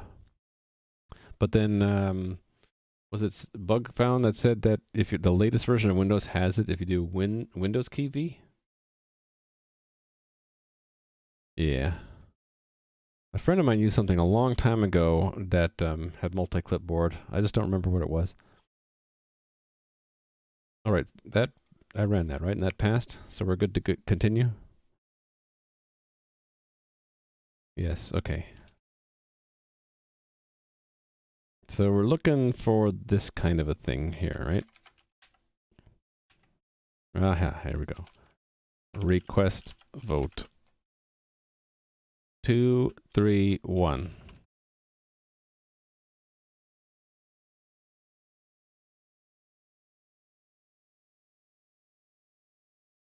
That doesn't match that, does it?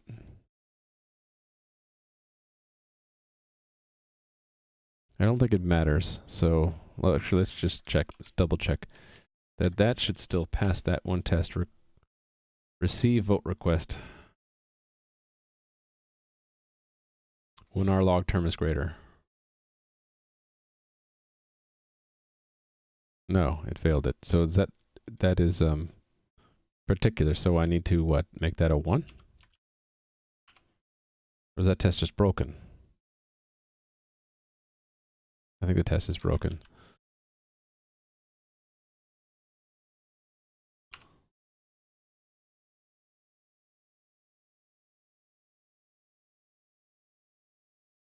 Oh, our log term, which is 2, is greater than the one in the request vote. So this is a special case.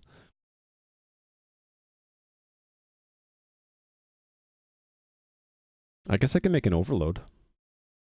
Let's make an overload. Oh, and I wanted to go back and make a cast vote with a function object, right? With a functor. Okay, let's make a special version of this. So we'll have it have another extra argument called last log term. So go to this one, and I'll just make another overload of it. Int last log term, and then this one will call the this one up here will call that one. So this will call request vote instance term last log index, and then we'll actually let's get the number out. So int last log term. Let's just initialize it to 0, and if it's not equal to 0, then pull it out. And then pass it in. Done. That should be term. And then we just use that here. There we go.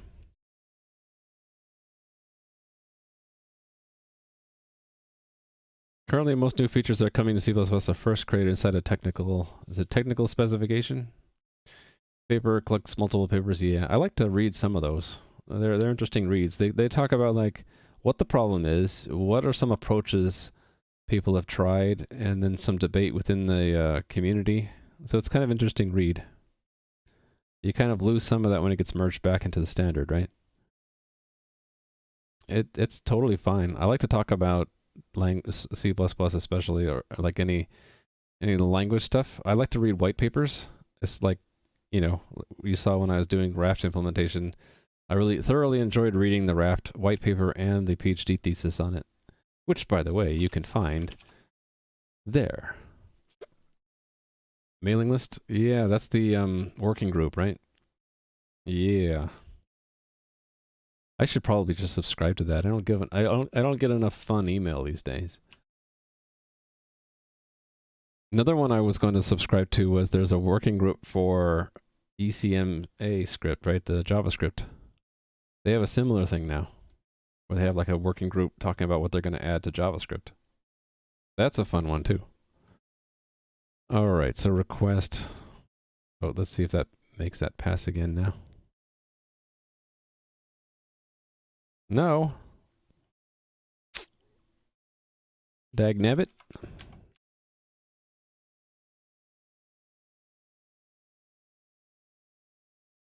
Oh wait, did I screw it up? Receive vote. Is it? Yeah. Oh, that was going to be a 1, not a 2. Right. Okay. Phew. Dagnabbit. Gosh darn it. I don't like to cuss. I try to teach my kids that words are okay. There's nothing in a cuss word that is inherently wrong. It's just you want to use it when it's appropriate. And if I'm just like, you know, throwing out a word, I don't like to throw out a meaningful word when I don't really have meaning behind it. So I use the silly variants of it, right? Dagnabbit. Gosh darn it. Okay, good. Request. Yeah, so let's... This guy. I'm going to be more searching for that. Here we go. Request vote, yes. So instance is 2, term is 3, and 1.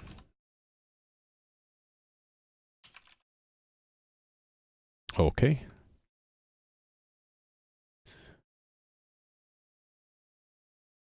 Two, term is 1.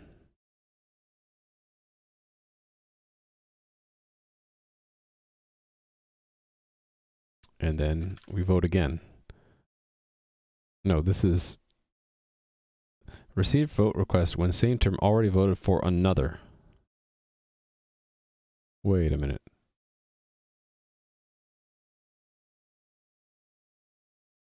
Oh, this is 2 different candidates asking for a vote in the same term. So in term 1, we get requests to vote for 2 and for 6. And we're supposed to say, no, we already voted for, we already voted. We don't need to tell them who we voted for. Just say, no, sorry, we already voted. Okay. That does make it easier to read, doesn't it? Request to vote, 2 requests to vote, 6 requests to vote. Sorry, you don't get a vote. So 2 clear, and then another 1 from 2. And we do grant them the vote. It's just a it's an RPC call, is what it, or RPC retry, retransmission. So we allow a retransmission. Need better C++ tooling like auto run affected tests? Yeah. We should all just move to a new language, right? I've been using C++ for so long that I'm just grown very accustomed to it. And I don't mind, because I'm accustomed to it, I don't mind the tooling I'm missing, I guess. When I do stuff in React, it's always very pleasant because the tooling is a lot better, right? I can just change the JavaScript and my web browser just automatically refreshes. It's very nice. Request a vote 2-1, yeah. 2-2-0. Oh, hold on. Did I mess up? I think I did. This should go there. And then this goes there. Right? Yeah, because it goes there. So it's, wait a minute. 5. That's wrong. So what is the candidate? It should be, that should have been a 5 anyway. So it's 5 in term 2-0. Yes.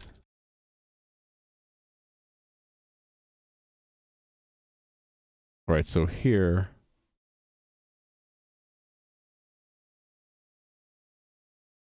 we're rejecting the vote. Why? Because we're not a voting member. Right, because we're not in the cluster.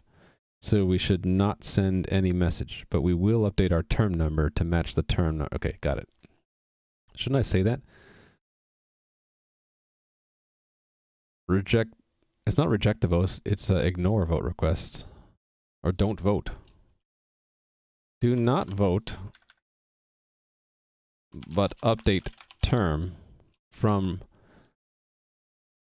greater,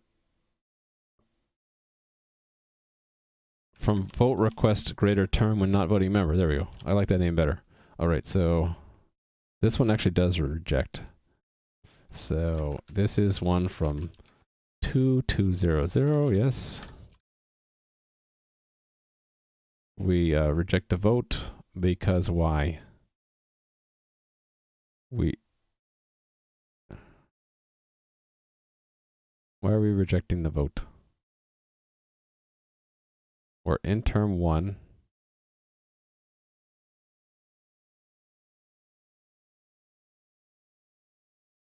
Did I get that wrong? What did I do here? Oh, because they don't have the latest, right. This 0 says that the candidate doesn't have the log entry, so we reject the vote because it's not up to date. I should say that. Reject vote request greater term. It's not greater term, this is wrong. Oh, thanks for the follow, Condom Flusher. Very interesting name. Reject vote request. It's not greater term, it's older log. Yes. Reject vote request from candidate with older log. That's, we don't have to say win follower. Okay. It's all about refactoring right now. If this isn't your thing, then I understand. Refactoring is all about making the code easier to read, reducing its size, all good things, right? So I'm hitting all these places where the sequence of 6 lines of code can be reduced to just 1, which the name of the helper function says what we're actually trying to accomplish here. Before it was assemble a message and send it to the thing we're testing, which is server. And then the message is saying, hey, we'd like you to vote. So it's instead we just say request a vote. And the only bad thing is the parameters. You have to kind of use IntelliSense to say it's instance and then term and then last log index. Instance is the candidate, term 2. So other languages are kind of nicer where you can say something like this. I'd like to be able to do that. That might be in the... Is that in the latest C++? It would be cool if it was, actually. The compiler should be able to figure that out, right? Or maybe you would use some other syntax like a colon. Wouldn't that be nice to be able to do that?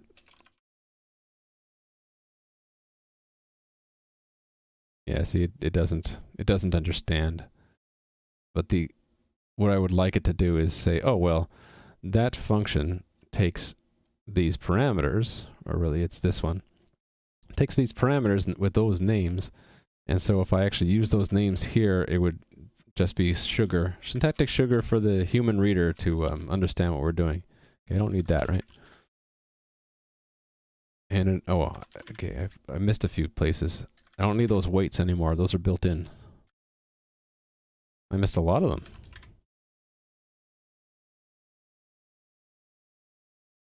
Inline parameter hints. Yeah. Yeah, like, so the editor could do it. It'd be cool if the compiler allowed it to as well. I bet there's an extension I can add to VS Code for that, right? For parameter hints. I bet you there's one out there. Okay, so request row from 2, term is 3 this time.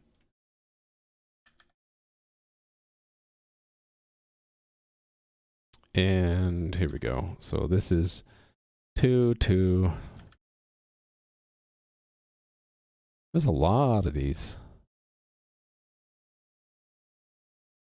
A lot of these, aren't there? Before I go any further, let's run the test again. I just had this feeling that I'm breaking things.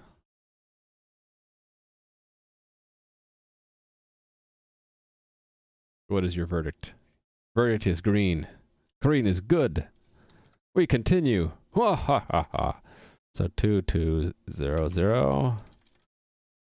Wow. This just looks a lot nicer when I can replace the thing that we're doing to elicit the use case down to one line.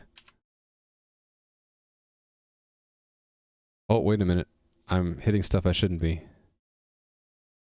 Request vote's fine, but this is not a request vote. That's an append entries. Here's a request vote.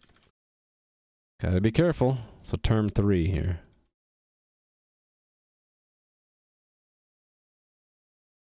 Not yet a universal solution, since it may clash with other language tools. Really? So is there already syntax used elsewhere where you can have a colon? You know what I mean? So like, what was I doing? Term 1. If I just do instance colon, I don't think that actually there is any syntax that could be confused with, right? If you know you're within the context of the, what do they call it? Actual parameters for a function. I think, I mean, you could have a preprocessor. That's what JavaScript or Babel for JavaScript does. It'll recognize, oh, this is a syntactic sugar for, you just delete it, right? Compiler doesn't need it. You know what you could do? I could just do this. There we go. Here's the next best thing. There we go. If I really wanted to, I could do that, and it'd be very clear. That's essentially what I want the compiler to just figure out. I guess the compiler could also warn me if I use the name that doesn't match, or if I have it in the wrong order. That's what I said, Zedhu. All right. So that replaces that and all that.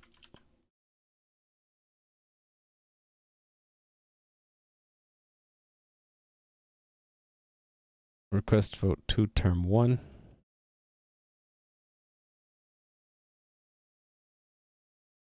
To term 1.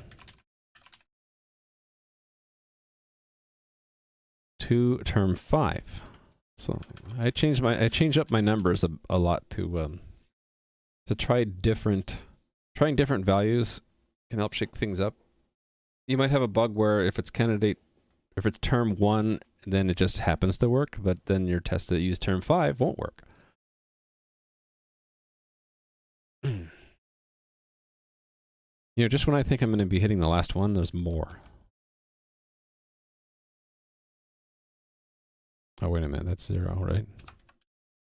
Term 0. Wait a minute, does that make sense? That doesn't make sense. You can't have a vote in term 0. That should have been a 1, at least. It's illegal. All right, we're done, actually. We're wrapped around. Uh-oh. What did I do? Oh, okay. It was sent again, I see. So we just send it again. It's a repeat of vote results. Or vote results. Wait a minute. This doesn't look right.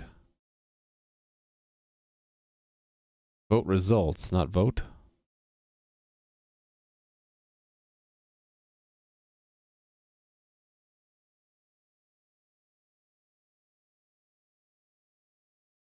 Oh, right, because this is a retransmission, so it should repeat it.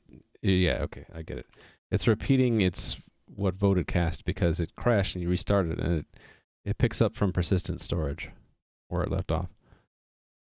And this is the same kind of a deal where we just ask it to vote for a different candidate and it should say, no, I already voted. Right? Say, nope, I voted already. False for granted. Run the tests. What are we doing with the lines of code? 3,800. We're getting there. Little by little.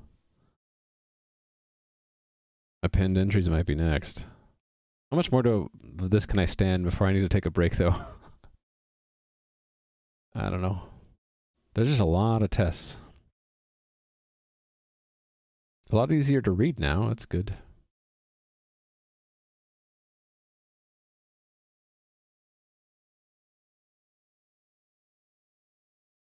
So I'm scanning through, like, looking for what I feel like refactoring.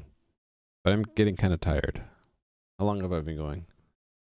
3 hours, 47 minutes.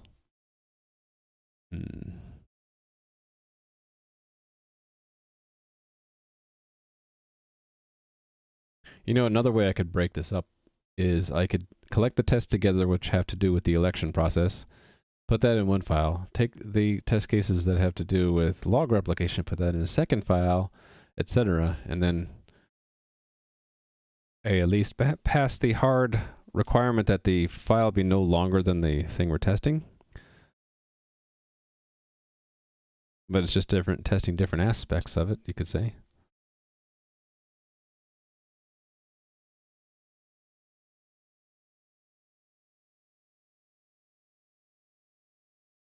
Here's one of those old messages that, like, dealt with serialized messages that we don't really need. If we just want to see that it was sent, that a heartbeat was sent, we don't need all this stuff.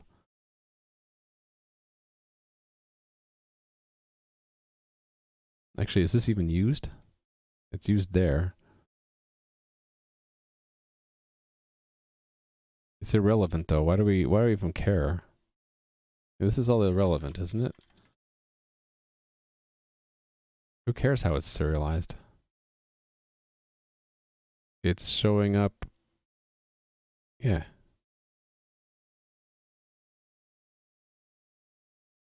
Yeah, we don't care about this. Who cares? Append entries.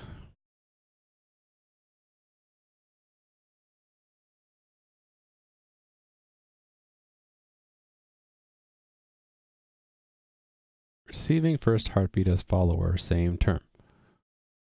Why do I have this stuff, though?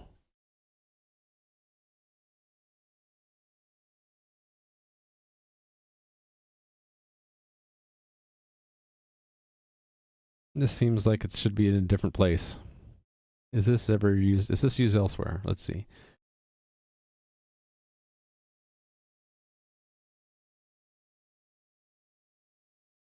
Same term, newer term. Two in a leadership gain announcement. That's if it becomes leader, right? Yes. What if? And if no leadership gain when not yet leader, an already leader, announced leader when a follower. Yeah. So why am I bothering to do it in those other places like here? I don't need this. Don't need any of this stuff.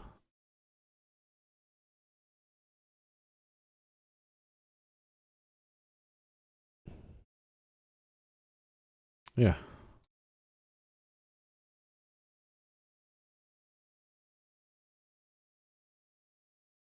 Wait a minute.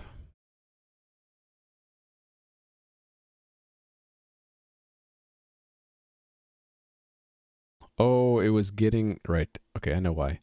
Because it was figuring out who the leader was in the term through looking at the callback. So instead, I think what we can do is we can make sure we can expect and keep these expects in here, but we can actually just ask it server.get I don't have a backdoor.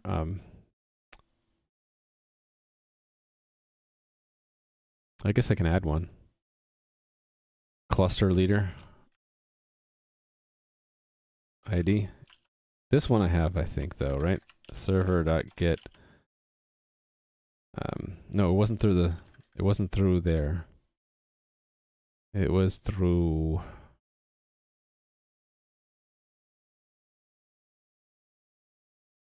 the mock persist.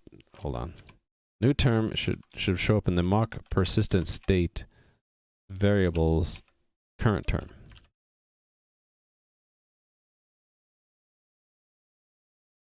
This is to figure out who the leader is just by peeking. We can either peek like this, or I can go back to having it receive a callback. I think I'd rather just make a way to peek, so peek it is.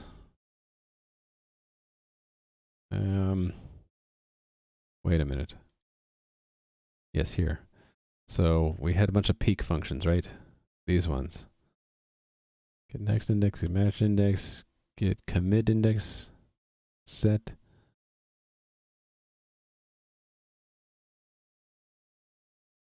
Well, there's is election state a public method? Oh, yeah, it is. I wonder why do I have that as a public method? That might need to move to. Oh no, I think that's important to keep there. All right, never mind. All right, so let's add the backdoor, so to speak. Here. Get cluster leader ID.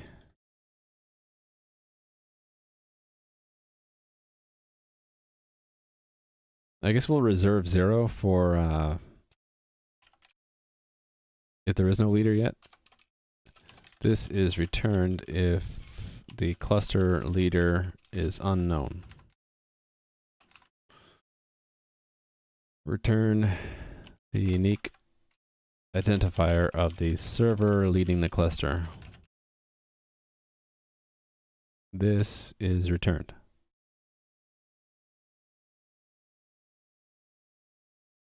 Okay. So go where that's defined. Come on, IntelliSense. You can do it. Go to definition. Oh, you're killing me here. There it is. Get the lock, and then we say if impl shared election state equals election state. Well, hold on. No, it's not election state. It's leader. I forget. It's one of these.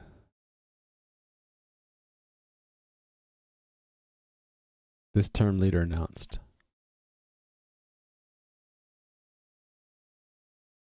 else return 0, right? And then we will return impl shared class leader. Interesting. Do we even save it? We have to. We need to know who to send it to, right? Who to send. Actually, maybe we don't. Hold on. The raft algorithm might not care who the leader is as long as we know if we're the leader or not, right?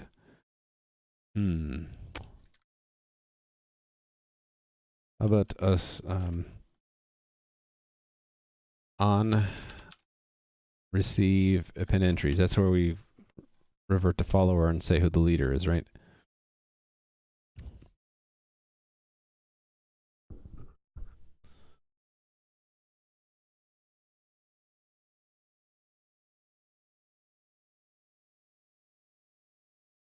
Right. Oh, we don't save it? Huh. Well, I guess we can. Might as well, right? Well, hold on. That's more trouble than it's worth, though.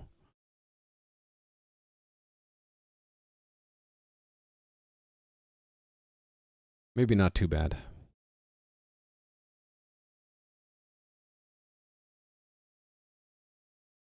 So we'll do it here. Actually, wherever this is changed is a good place.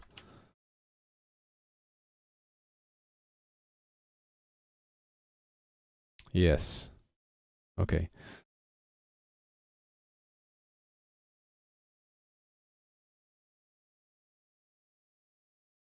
Wait a minute. Shouldn't it also set it to true when we assume leadership? It should. Wonder why it doesn't.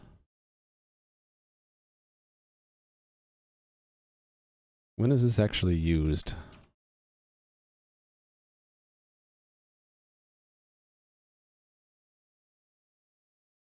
I think it's this weird if that really shouldn't be here. Because it's like if we are a leader, we won't accidentally do that. But really, yeah. Anyway, let's just put in the code. So, leader ID. Oops. Is that. And then assume leadership. We'll also do it there.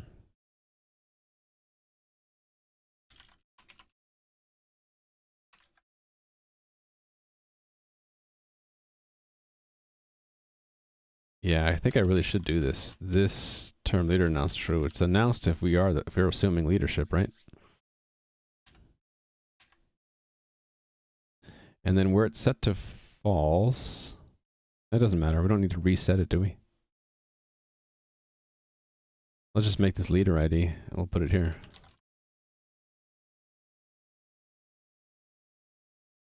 This is the unique identifier of the cluster leader, if known. All right. So I can return that now, right? Get cluster leader ID. Leader ID. Okay. Whoops, whoops, whoops. What went wrong? That's our own instance ID, right? And that is in shared server configuration self instance ID. It's kind of buried.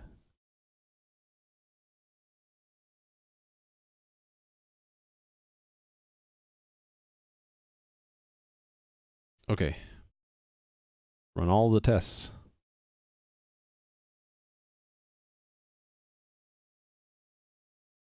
Cool.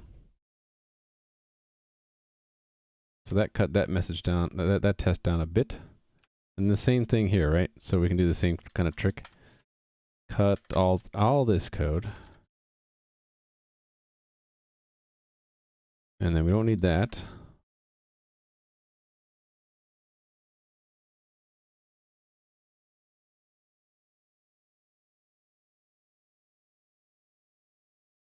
Receiving second heartbeat as follower. What is we're trying to accomplish with this?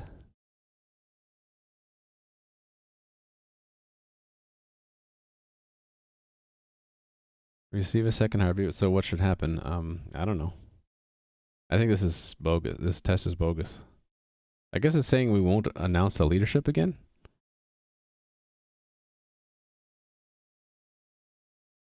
I think it's sort of stupid. Let's just remove this test.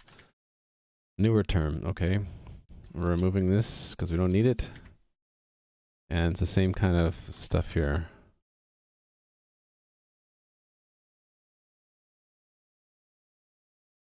Yes.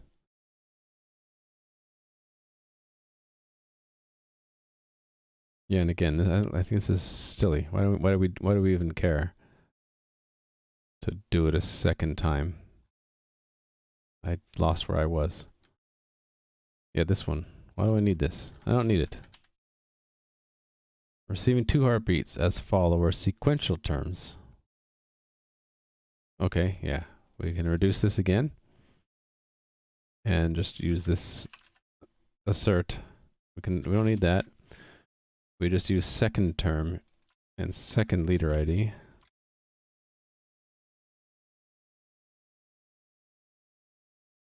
Okay, so it was delegate, right?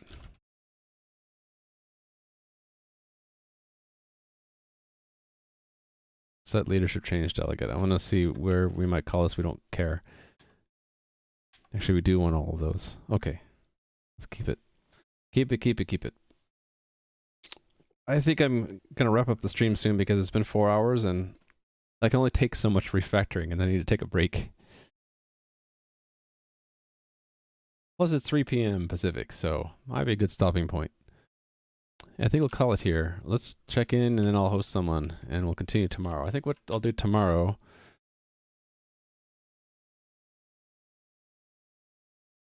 I think depending on what I do off stream, I might look into this or the other problem that I ran into today. What broke this might be related to that. If I don't do that between streams, I'll do that next stream. Anyway, I'll probably do some of this next stream and more refactoring is what I'll be doing. I'm going to be hosting my servers on Amazon Web Services, but right now they're just on my local machine right now. And hello, Mystical Mug. I forgot to say hi back. Hi back to you. So this was in Raft, right? This was test refactoring. We cut down the size of that test file a bit. Oh, thanks for the follow. So all that refactoring, it brought it down. Actually, we got pretty far, right? Reduced it by 500 lines. That's more than 10%. The goal was to get that down, get it down to 2,000 lines. So I got a quarter of the way there. Not bad.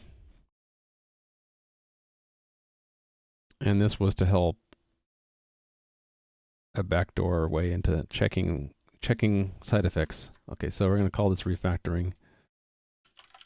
Refactoring of the unit tests. And that's all I have to say. Well, thank you, Bugfound. Try my best.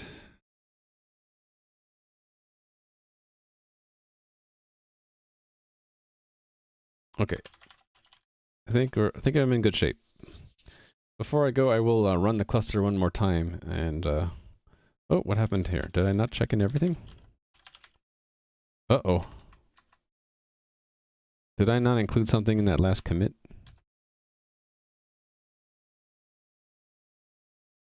Oops. I forgot to stage that file. Server forgot to check one file in last commit.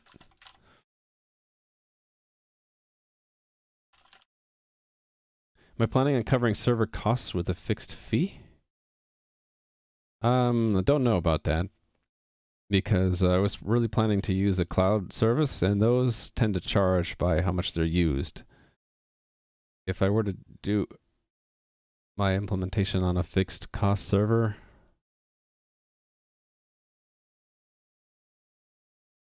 probably won't do that.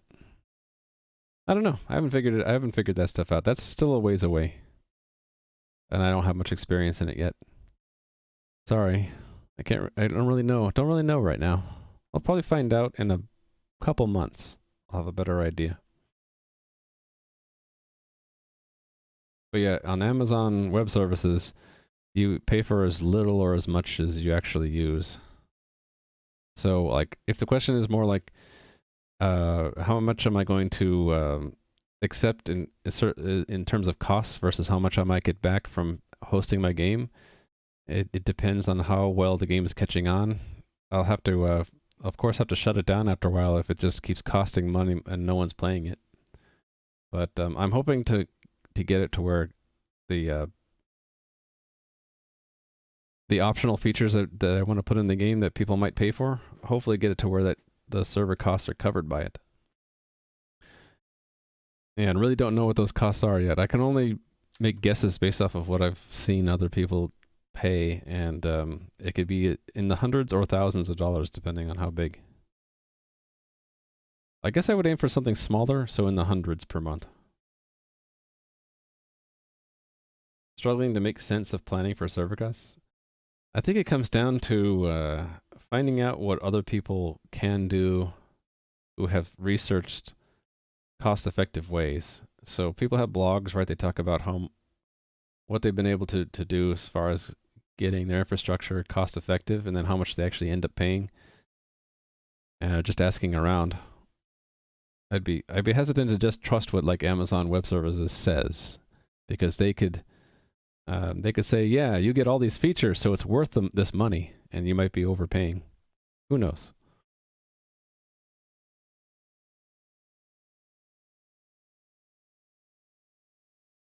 Okay, so I did a bunch of refactoring today. Going to be doing more tomorrow, and then I'm going to get into some of the replay issues. Oh yeah, I was going to show the cluster, so let's start it completely from scratch.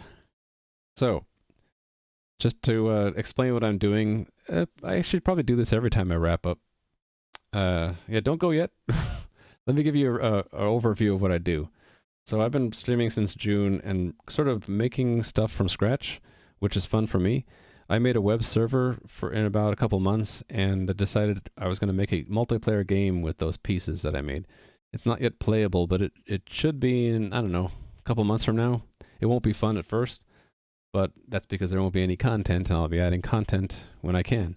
But right now it's just getting the multiplayer server architecture up and running, because the game's going to be multiplayer, online RPG. And it'll be retro 2D pixel art, because I'm not a very good artist and don't have an artist, haven't hired one yet, so just starting small. But I want to try to get a server infrastructure that supports lots of different activities. And so the overall infrastructure is a cluster of servers where each one has the same state, and you'll be playing the game from your browser through, it'll be running JavaScript. All the connections are WebSockets between clients and servers and servers to servers. And what I've been working on recently is getting the server cluster to change its shape, so to speak. So each server has the same game state, because it gives the cluster fault tolerance. If any server crashes, hopefully, as long as the majority of the other servers stay running, a client can just switch to a different server and not lose the game state, right? You can keep playing. And in order to support changing the shape, as in adding or removing a server, there's a little bit of a complicated algorithm. It's part of the Raft consensus algorithm you can read about there. But it's a multi-step procedure, and I've been implementing that over the last couple weeks. And I think I'm close to getting it done, which is why I'm starting to refactor to make the tests easier to read, the code easier to read, and then move on to the next thing. I'm not sure what the next thing will be. Probably I'll be working on code versioning. So the idea is I would want, if I update the code for these servers, I'd want to hit a button, and it would in sequence take the server out, update its code, start it back up, and do the same for the next server, and the next until the whole cluster is up to date. So we're doing the reconfiguration now. What I haven't done yet is the versioning and the uploading of code to the orchestrator to do that. So that's coming down the road. And yeah, it'll probably be another month or two before I actually have enough of this infrastructure set up to actually do game development. So until then, it's going to be a lot of low-level C++ server-side stuff. If you're not interested in that, that's fine. Maybe come back in a month or two, and I might be working on the game client or just the game game logic. So who knows? Who knows where this goes? So that's about it for today. Oh, wait a minute. I was gonna show the thing in action. So this diagram right here, orchestrator starts and stops the server. So when I start up the cluster, orchestrator starts up, it launches the 3 servers in the cluster. They talk to each other and they elect one of their number as a leader. If I were to go and like kill that leader, the orchestrator will start it up, and in the meantime 10 and 11 will hold an election to replace the leader. So let me go and kill 12. So kill 12.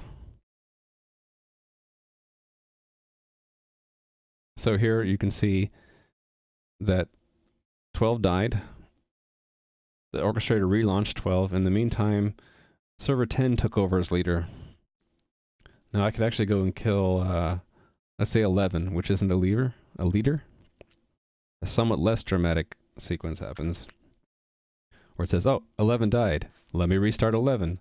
11 rejoins, but 10 is still a leader.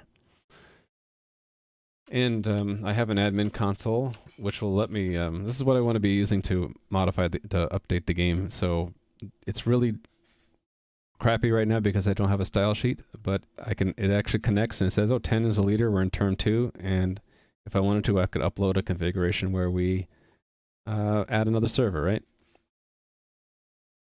So now it's set, I can upload it, and the state of the cluster changes from 3 servers to 4.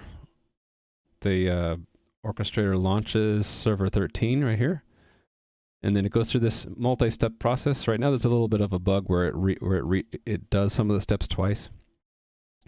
But basically it's going from 3 servers to 4 in a 2-step process called joint configuration. Once you get the joint config, then you go to single config with the new set, and then you if you had servers leave, you would kill them and then move on. That's what we have so far.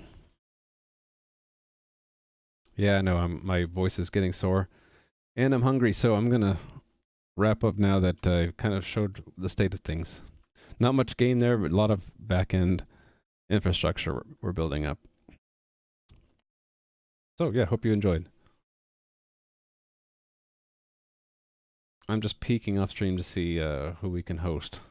I'll pass you guys on to someone that's good. How about that?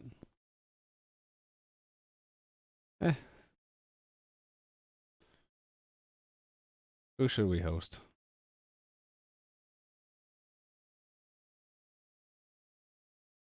I guess we'll host Adam.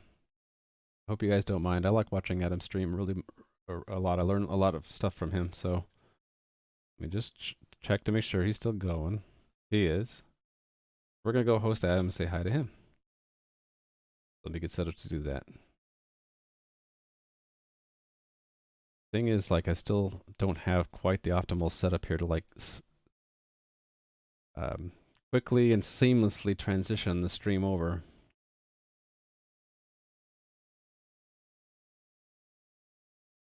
Okay, I got the button ready to hit. So see you guys tomorrow. I will be streaming. My schedule is 10 a.m. to 2 p.m. Pacific. In the meantime, I've got a Discord. There's an announcements channel if you want to see what my plan is for the next day. Usually I try to do it the night before or the morning of. Yeah, I don't really want to do the in-game the slash command, because then there's no way in chat to say do it now, right? Yeah, I have to go find the button anyway. I'm still figuring out how I want to do this. I'll get to pro streamer status eventually, right? Anyway, see you guys tomorrow. Bye bye. Bye bye.